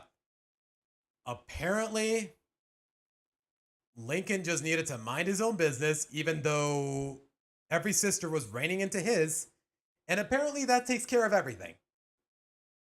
Yeah, they just needed. The girls just needed space. They were taking up Lincoln's, but they just needed space. Like, how is that fair in any capacity? It's not. Bad parenting, not the exacerbations, not the house being held hostage, not the whole protocol coincidentally being processed at his expense. Oh my gosh, my mic popped a lot in in that one line. Do I need a new mic? I don't know. You guys can understand me well enough, right? Like, my voice does not make anyone uncomfortable. The mic is not popping too much. Like, I'm trying to hold it at a moderate distance, but it really just comes down to my positioning. Anyways. Just blame Lincoln for having the guts to so much as try a real way out of this mess. And it gets even worse. How did the conflict with the dress get solved? By taking advantage of Lenny's stupidity. I came up with the perfect solution. Lori gets to wear it on the days that end in Y, and I get to wear it the rest of the time. Its messaging is awful, the plot fails from the start, it's so mean-spirited, and after seeing enough episodes to grasp the bond between Lori and Lenny, even if most of those take place after this one, it is incredibly disheartening to so much of believe. So, their reasons for making up make no sense. Never mind the fact that they're taking advantage of Lenny again. Never mind the fact that they lied to her. Never mind. Oh my god, this episode is such a fucking mess, bro. At least I'm really glad that people can agree that this episode is awful. That they would ever carry themselves like this, let alone Lori abusing Lenny's naivety like this. It just really shows that the writers did not think about some of these characters' dynamics upon execution and beyond. Other times, the class is assaulting and ready to lynch someone just for talking to someone they think is pretty but have no relationship to. Like some. Okay, Aura, I'm gonna need a little bit of context for what you're talking about. And well, it wouldn't be the first time. Yeah. Like initially, Lori and Lenny, two eldest sisters, fashionistas more or less, more so Lenny in that case. They take selfies together. They're basically two stereotypical teenage white girls, more or less. But this episode, it just. None of it, even with all those stereotypes or tropes, however you want to label them, none of this episode felt compelling, and it just shows that these writers really didn't think it through. Like, they really don't think about the bonds between characters, and yeah, Luna and Sam is another perfect example of this. No! What? Sorry, force of habit. All right, guys, it's getting hot in here. I'm gonna take a bit of a break. I'll be right back.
Okay, guys. Ugh. I definitely needed that. It is really hot today. Hey, my apologies about all the sand comments earlier. No, Rockin' D. I'm assuming you were that one comment from the worst Loud House episodes video. Yeah, I recognize your profile icon. No, it seemed like you were being genuine with what you were trying to say.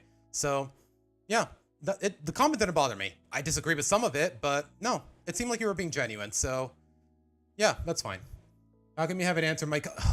Dude, AJ, you have been nothing but disrespectful and disingenuous in my comments. You're lucky I haven't banned you yet. And more or less, I have nothing to explain to you. I've said time and time again, the McBrides were fine, there were plenty. I did give examples in the video, but you were like, oh, those don't count. Oh, those examples don't count. Didn't even bother looking into the context, but those don't count. You have been nothing but disingenuous and disrespectful the entire time you've been on this channel. So you better be careful with what you say, because I can ban you in the blink of an eye. I don't have to answer shit. You know what? You already killed my mood. Stay banned.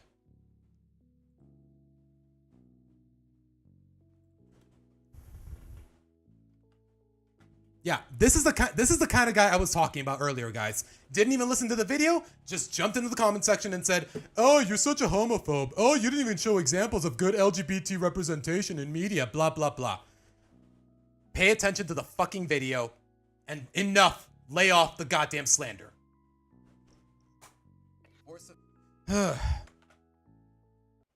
Like, seriously, if I didn't know any better, I'd say he's a Redditor, but what do I know?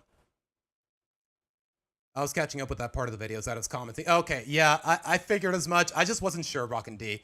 But like I'm telling you guys, I don't have any problems with virtually any gay couple in fiction.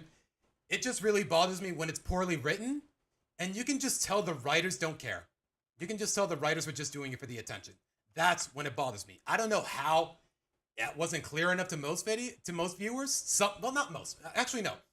Let me rephrase that, because a lot of the reception to my videos have been, I'd say, about 94% positive.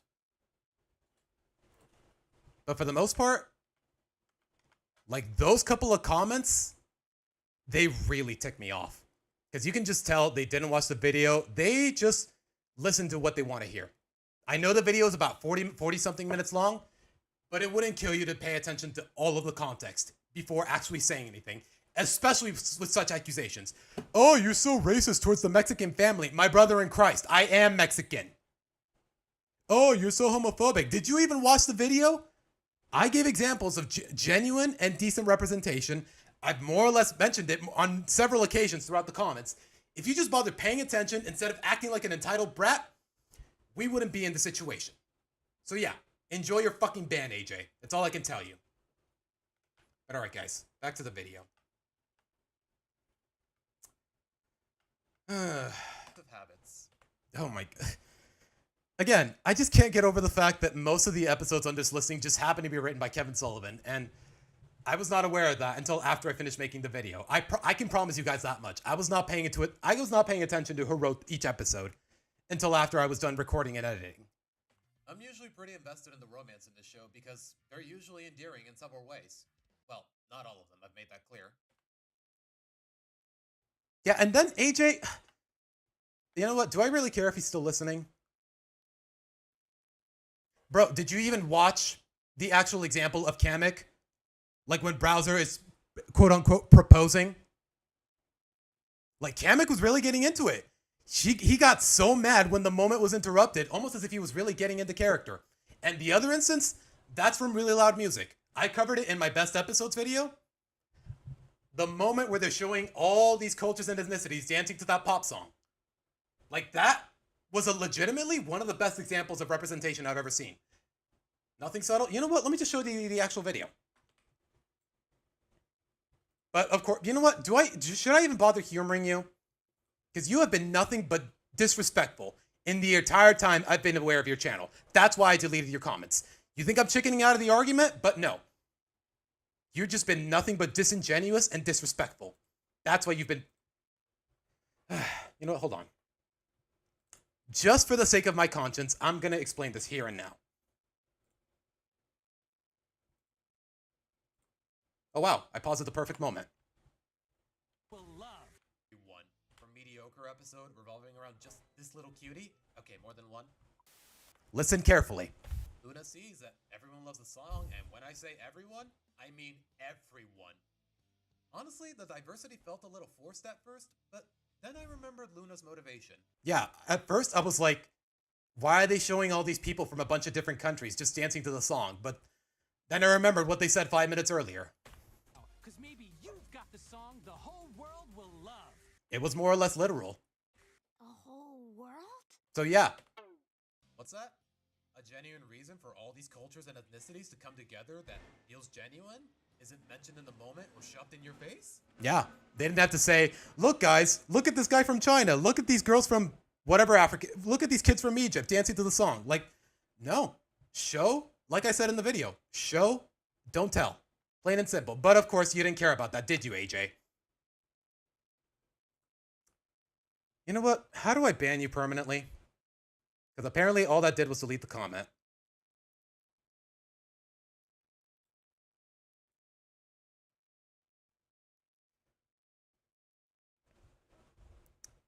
Don't bother with that guy. Look, guys, like I said, it's for the sake of my conscience, not for AJ's sake or whoever's sake. I don't need to prove to anyone. I'd like to believe I made all of my points vividly clear throughout my videos. If you somehow misconstrue, then that's entirely on you. I did my damnedest to make my points clear throughout the video. I'm telling you, man, people just love running their mouths without even listening to the video. And the thing about this guy, AJ, I remember he commented in my worst episodes video, the one we're looking at right now. He was like, that's not how bisexual people work. I didn't listen to most of the segment, but he's still being nitpicky about what I said. He openly admitted to not listening to most of the segment about Luna and Sam, and he's still criticizing what I said.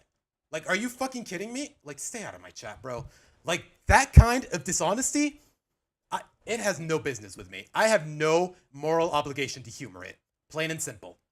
But more importantly, they reflect character growth for several of the Loud sisters and subsequently a lack of stagnation for the franchise amidst the oversaturating amount of episodes in total. So imagine how bad it is when none of that... Yeah. Wait, did I take off the "we'll be right back"? I didn't. That's my bad. Plain and simple, man. But all right. Let's try to lighten the mood for a bit, because that definitely soured it, more or less. genuine charm, growth, or continuity is achieved for 3 of these pairings. Yeah. Like, the romances, the canon couples in the show, they might seem simplistic, and some of them really are. Example it goes without saying, but Luna and Sam is the worst written example. But the other 3 or 4, yeah, Lori and Bobby, Lenny and Gavin, Luann and Benny, like, when they get their time to shine, it usually works more or less. Gavin doesn't have a lot of screen time, but Lori and Bobby, you can definitely tell that Bobby has humbled her in certain ways. And Benny and Luann, they're just really sweet together. In a way that's actually genuine. Okay, that one doesn't surprise me anymore, but still. It starts off fine. Lori's visiting from college, and she, Lenny, and Luna talk about their partner's bad habits. Gavin snorts when he laughs. Yeah, like I said, Gavin really hasn't had a lot of screen time. In the episode where he debuted, he definitely showed his personality is basic, but at the very least it felt genuine. But at the same time, he really hasn't had a lot of screen time. And the only other instance where he actually made an appearance, like a full-blown appearance with dialogue, they just did not do it well. It's this episode. Yeah, this guy barely got introduced. Give him a break. Bobby sings sporadically, even in public. Which, okay, he did once during a Christmas party, but it's still pretty forced. And Sam is annoyingly indecisive. As if I didn't diss her enough in this video, but at least she's not the only problem here. Eventually, the girls encourage their partners into trying to break their bad habits. As you said, how do you call that canon even though how you call it canon? John, what do you mean? The writers are just out of their minds? Respect one another, that's what Christ wanted? Yeah, more or less. More or less. It's so simple. Like, it's so simple. Like, that's why people like him are the reason I was so reluctant to talk about Luna and Sam for the amount of time I did. Because the amount of comments were, like, seriously, I've gotten comments. I've more or less deleted all of them because they really had nothing to contribute to the conversation. But all they've said is, oh, you are sick in the head. Oh, you are a homophobe. Oh, you're a racist. Oh, you're a homophobe. You shouldn't be allowed to make videos. I'm not even kidding. I don't have the evidence to prove it because I willingly got rid of it, but those are the kinds of comments I've been getting. Keep in mind, guys, it's very easy for me to monitor them. Even when I'm at work, all I need is basic internet access. And the amount of rude comments I've gotten for the past couple of days, they've just been, well, they've just been flat out insults. They didn't even try to discredit any of my arguments. They just go out of the way to insult me. Only for things to go wrong when the same is kindly applied to them. It's only been like I'd say it's been about 5 to 8 rude comments in total, which honestly, considering the amount of comments and how much the video blew up, it's really insignificant. But I just want to make an example out of that rudeness. Know what I mean? Take selfies too often. Lori can't stop saying literally, even when it makes no sense.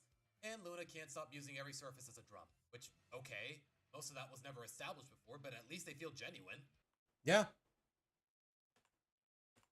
Like Lenny taking selfies very often. Like we know she more or less has a, would I say it's a cell phone addiction? No, we know she's a bit of a fashionista. She's Lenny, okay, I mean no disrespect to the character, but she really, in some capacity, she is a white girl stereotype. So it makes sense for her to be addicted to taking selfies and whatnot. Too often, Lori can't stop saying literally, even when it makes no sense. We know how much Lori says the word literally very often. And Luna can't stop using every surface as a drum.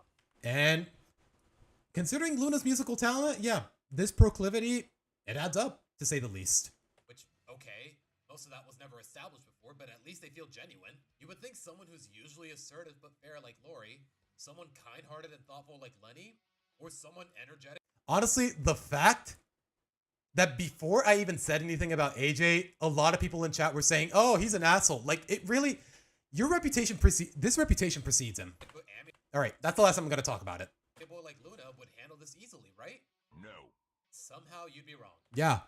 All 3 girls hypocritically lose their marbles when their habits are brought into question, and rather than addressing the blatant overreactions, somehow this episode, it's just... Okay, it starts off with the 3 sisters going, wow, they all have really bad habits. Let's help them change it.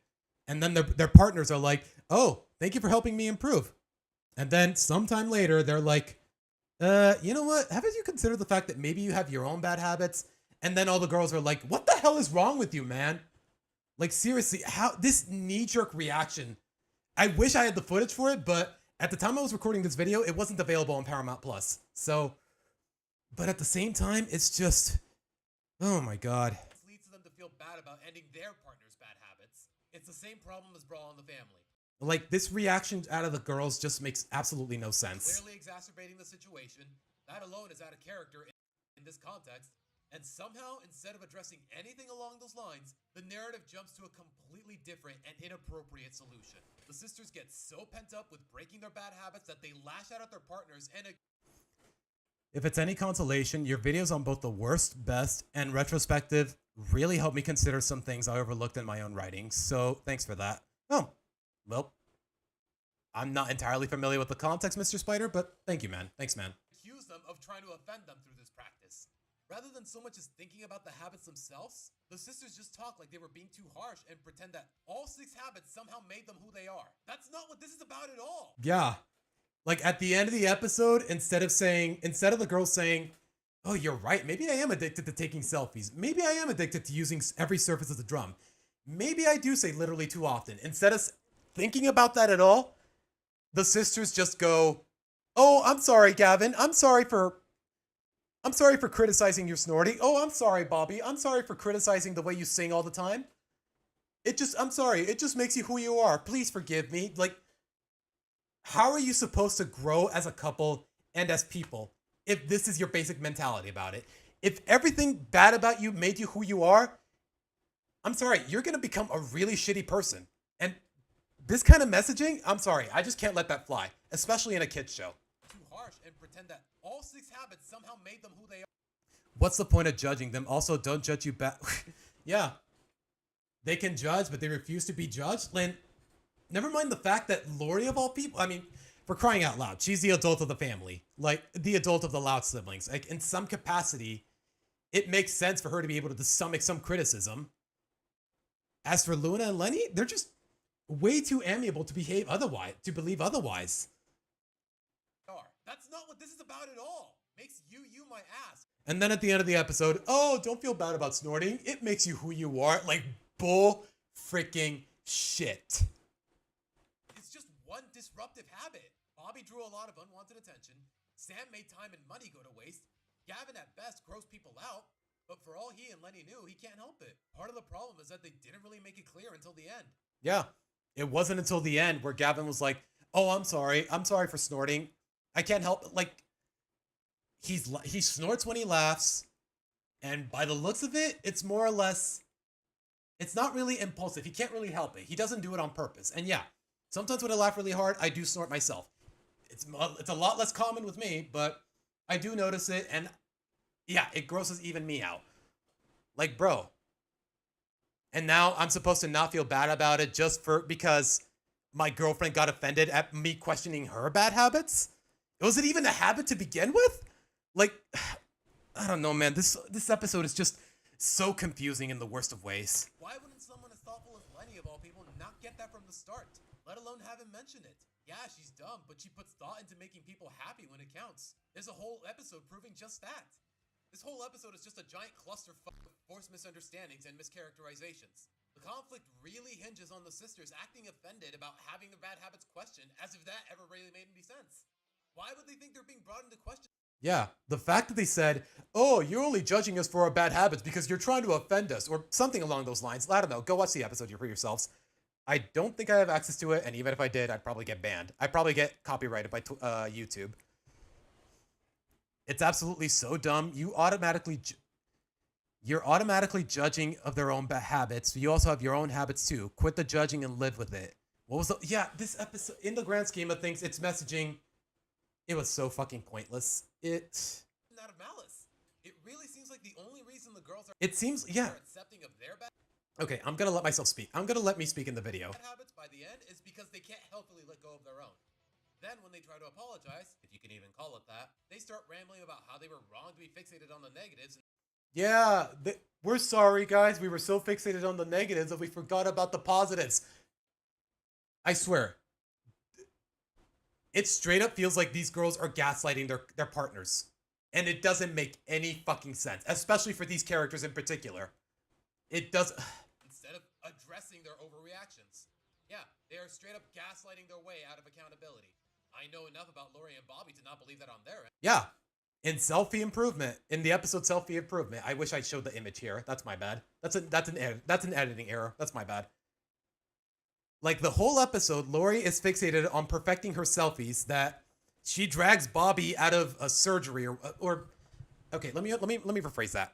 She demands that Bobby drive 3 hours after a mouth surgery just for a selfie. And she's like, oh my gosh, I forgot you had and then by the end of the episode, Lori's like, oh my gosh, I got so obsessed with selfies that I forgot about your surgery. I'm so sorry, Bobby. Like, Lori is perfectly capable of being tactful. But for some reason, that's completely forgotten in this season 7 episode. And at least that's been the case for a couple seasons. Lenny and Gavin's relationship barely even started, and even then, they're both too considerate. Like, yeah, the whole episode where Lenny and Gavin got together, Lenny is so reluctant about being with Gavin because she knew her coworker was crushing on him. And Gavin, well, it seems like he was putting a lot of thought into everything Lenny told him. He was playing music outside her window because she told her she liked the idea. He was making food for her. Like I don't know. They're just way too considerate of each other for me to actually buy into this whole charade, man.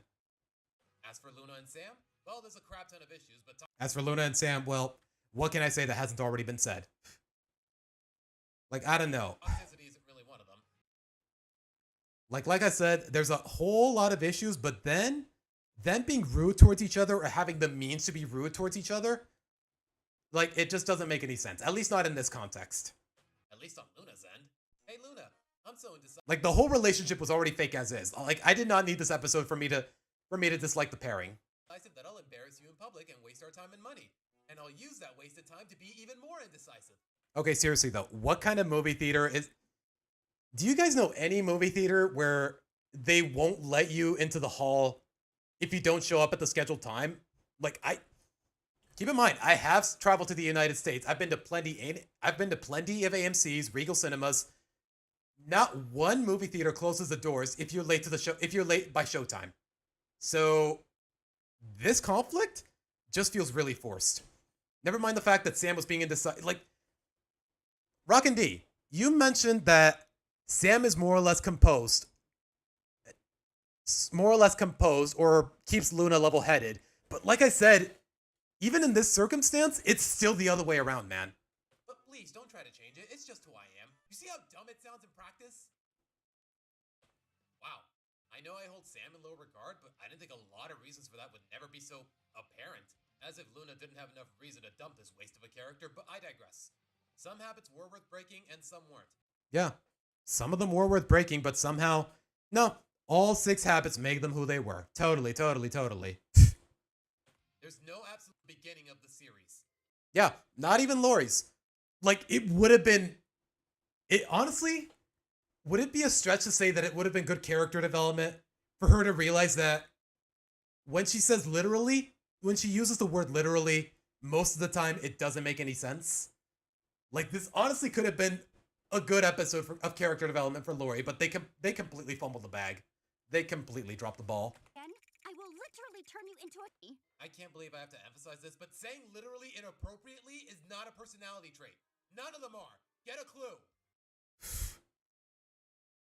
clue. Again, another episode courtesy of the one and only Kevin Sullivan, guys.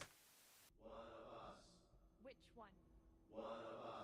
And somehow, we're still not at the worst episode. In my opinion, we're still not at the worst episode written by him. One of the boys. You would think a simple twist on the show's initial premise would... I will say this, though. Throughout most of the video, I don't know. What do you guys think? Do you guys think I spoke a little too quickly as I was recording these lines? Because looking back at it, it feels like I did in some capacity. It feels like I speak too quickly to the point where people might be uncomfortable because... Or maybe... When I look at the playback for myself, it feels maybe I'm just not comfortable with my own voice. But I don't know. What do you guys think? at least be thorough, but oh honey, you are way off. As the title card suggests, Lincoln ends up in a timeline where he has 10 brothers instead of 10 sisters after being fed up with the latter for really stupid reasons. And it goes about how you'd expect. He likes it, he doesn't want to leave. Cartoons. Is there a trope of... Wait, did the stream crash or something? No. Okay, no, it's just buffering on my end. Okay. Yeah, how common is the trope of ending up in a new place, liking it so much you don't want to leave, and then when you decide you want to leave, they won't let you? Like, I don't know. I can't think of any specific examples, but I feel like I've seen this trope over and over again in some old cartoons. Unlike his sisters who represent tropes but still bear believable personalities, here, Like, seriously. Even with how simplistic most of the Loud Sisters' personalities are, even though they're blatant tropes, more or less, they really, for the most part, they really do flesh them out in a way that's genuinely believable. And some people still don't get that. I've got comments saying, bro, this show is too tropey for you to take it this seriously. Like, no. Like, the reason I was able to take this show seriously in the first place is because I didn't see it that way. Like, when I got into the Loud House about a year ago, like, I don't know, they just won me over with actual personalities, or what felt like actual personalities, not just tropes. every single brother is basically the same gross abrasive idiot. Yes. Changing the kids' genders didn't change their personalities. Apparently, in this case, it did. Like, for some reason, just because they're boys, they like farts.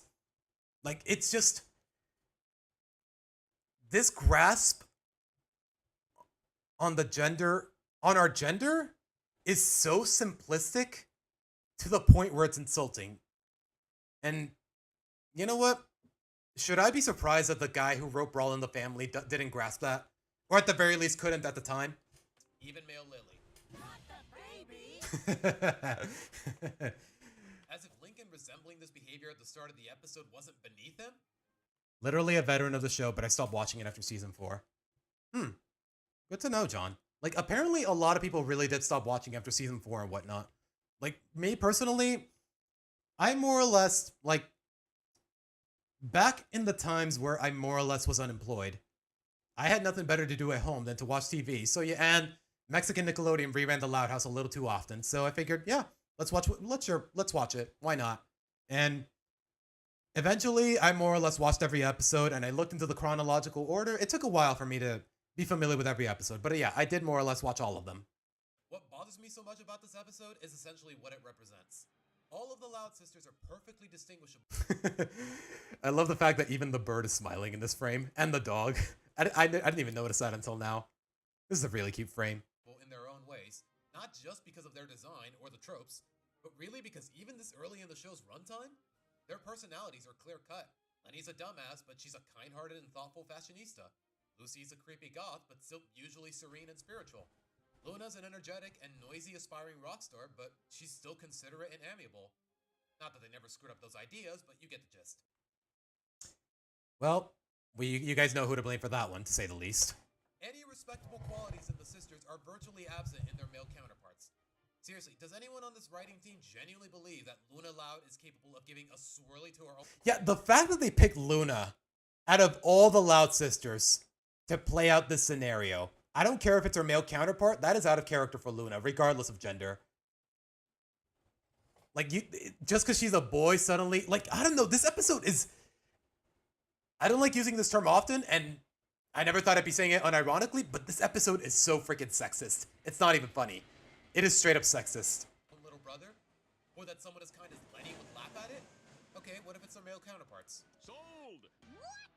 Yeah, if they're boys suddenly, it's totally believable. Like, no, not a chance in hell.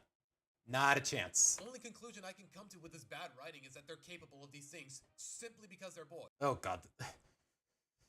You know, I find it a little ironic that Chris Savino said in an interview something along the lines of, I don't take fart jokes for granted, or I don't make fart jokes for the sake of making fart jokes. But what the hell is this, man?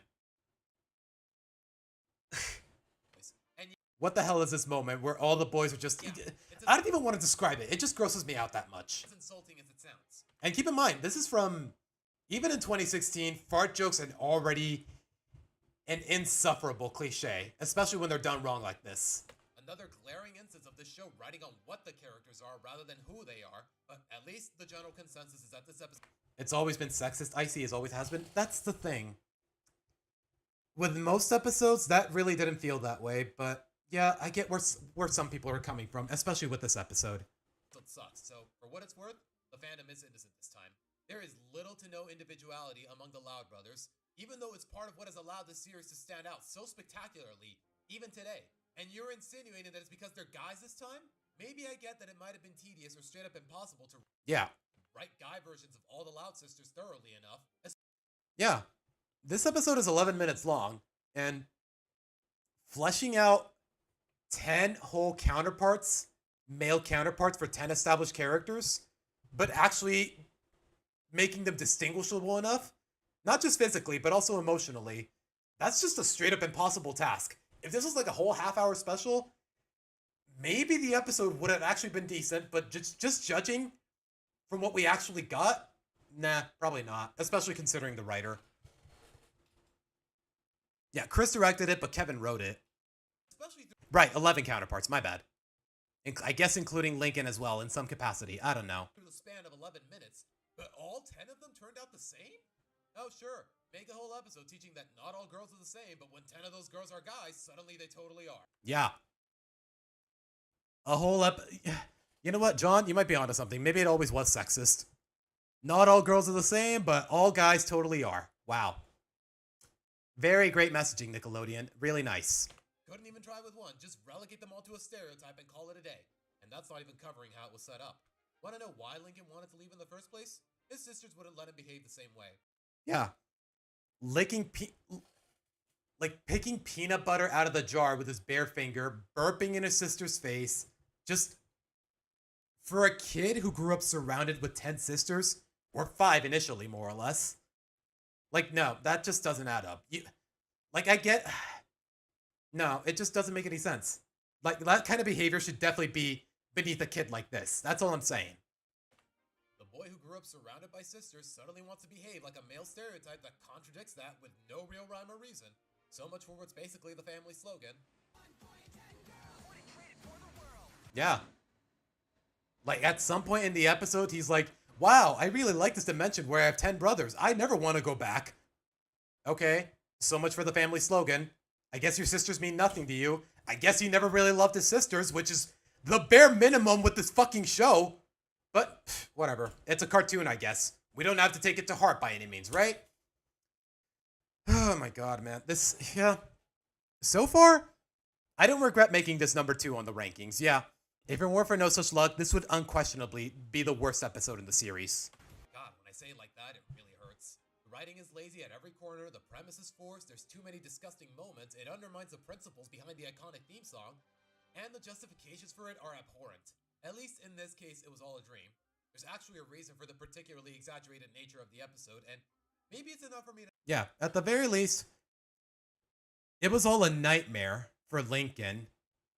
None of it ever really happened, but at the same time, the fact that he still went along with it initially, the fact that it's still in his imagination in this capacity, it just says a lot about his mentality in the worst of ways. not take it to heart as much. But for one, these cheap imitations are— Yeah, they never updated the opening period. insulting enough. 2, this episode is still arbitrarily disgusting. 3, it's stereotypically disrespectful. 4, I doubt these writers realize that after all this. 5, and most importantly, Lincoln still willingly left his family thinking it was all real. It's one giant middle finger to Lincoln's fundamental love for his sisters and the heart of the show. Like I keep saying, it's the bare minimum. Amidst all the chaos, amidst all the messes, the stress, the drama, the whatever, just show that Lincoln and his sisters still love each other. It's really that simple. That's really the anchor of this whole show. That's the only thing keeping it all together. That's all you got to prove. And then maybe we can address the other controversies. But nope, they failed at even that. It was bad enough that Kings of the Con had that last issue and its own share, but here there is so much more wrong, and that's why it's so close to being number 1 on this list. However, this final entry has most of these issues and somehow even more. Okay, guys. I've been live for about almost 4 hours. Let's see. And I did drop a couple frames. Oh, gosh. Yeah, 3.5 hours. I think that's a good enough time to call it. Yeah. So, yeah. We've been at this for, 3.5 hours. I have work in the morning, so I gotta head to bed soon enough. So, I will be back next Saturday at the same time, 2 p.m. Pacific, if not sooner, if not later. I'll keep you guys posted on my community posts and maybe even on Twitter. Just keep your eyes open, guys. But with that being said, I'm gonna get out of here and get ready for work tomorrow. But thank you guys so much for sticking around. As always, I'm genuinely surprised. I've got loyalty and viewership, to say the least. So with that being said, I'm gonna head to bed and I will see you guys Saturday, assuming I don't get any more internet issues, which I shouldn't, but only time will tell. So with that being said, guys, don't forget to like and subscribe. Like the stream. Please like the stream. It's part of the reason I'm still doing these. Support the channel. And with that, I'm out of here. Once again, I'm Seabass signing out. Take care, guys. Bye.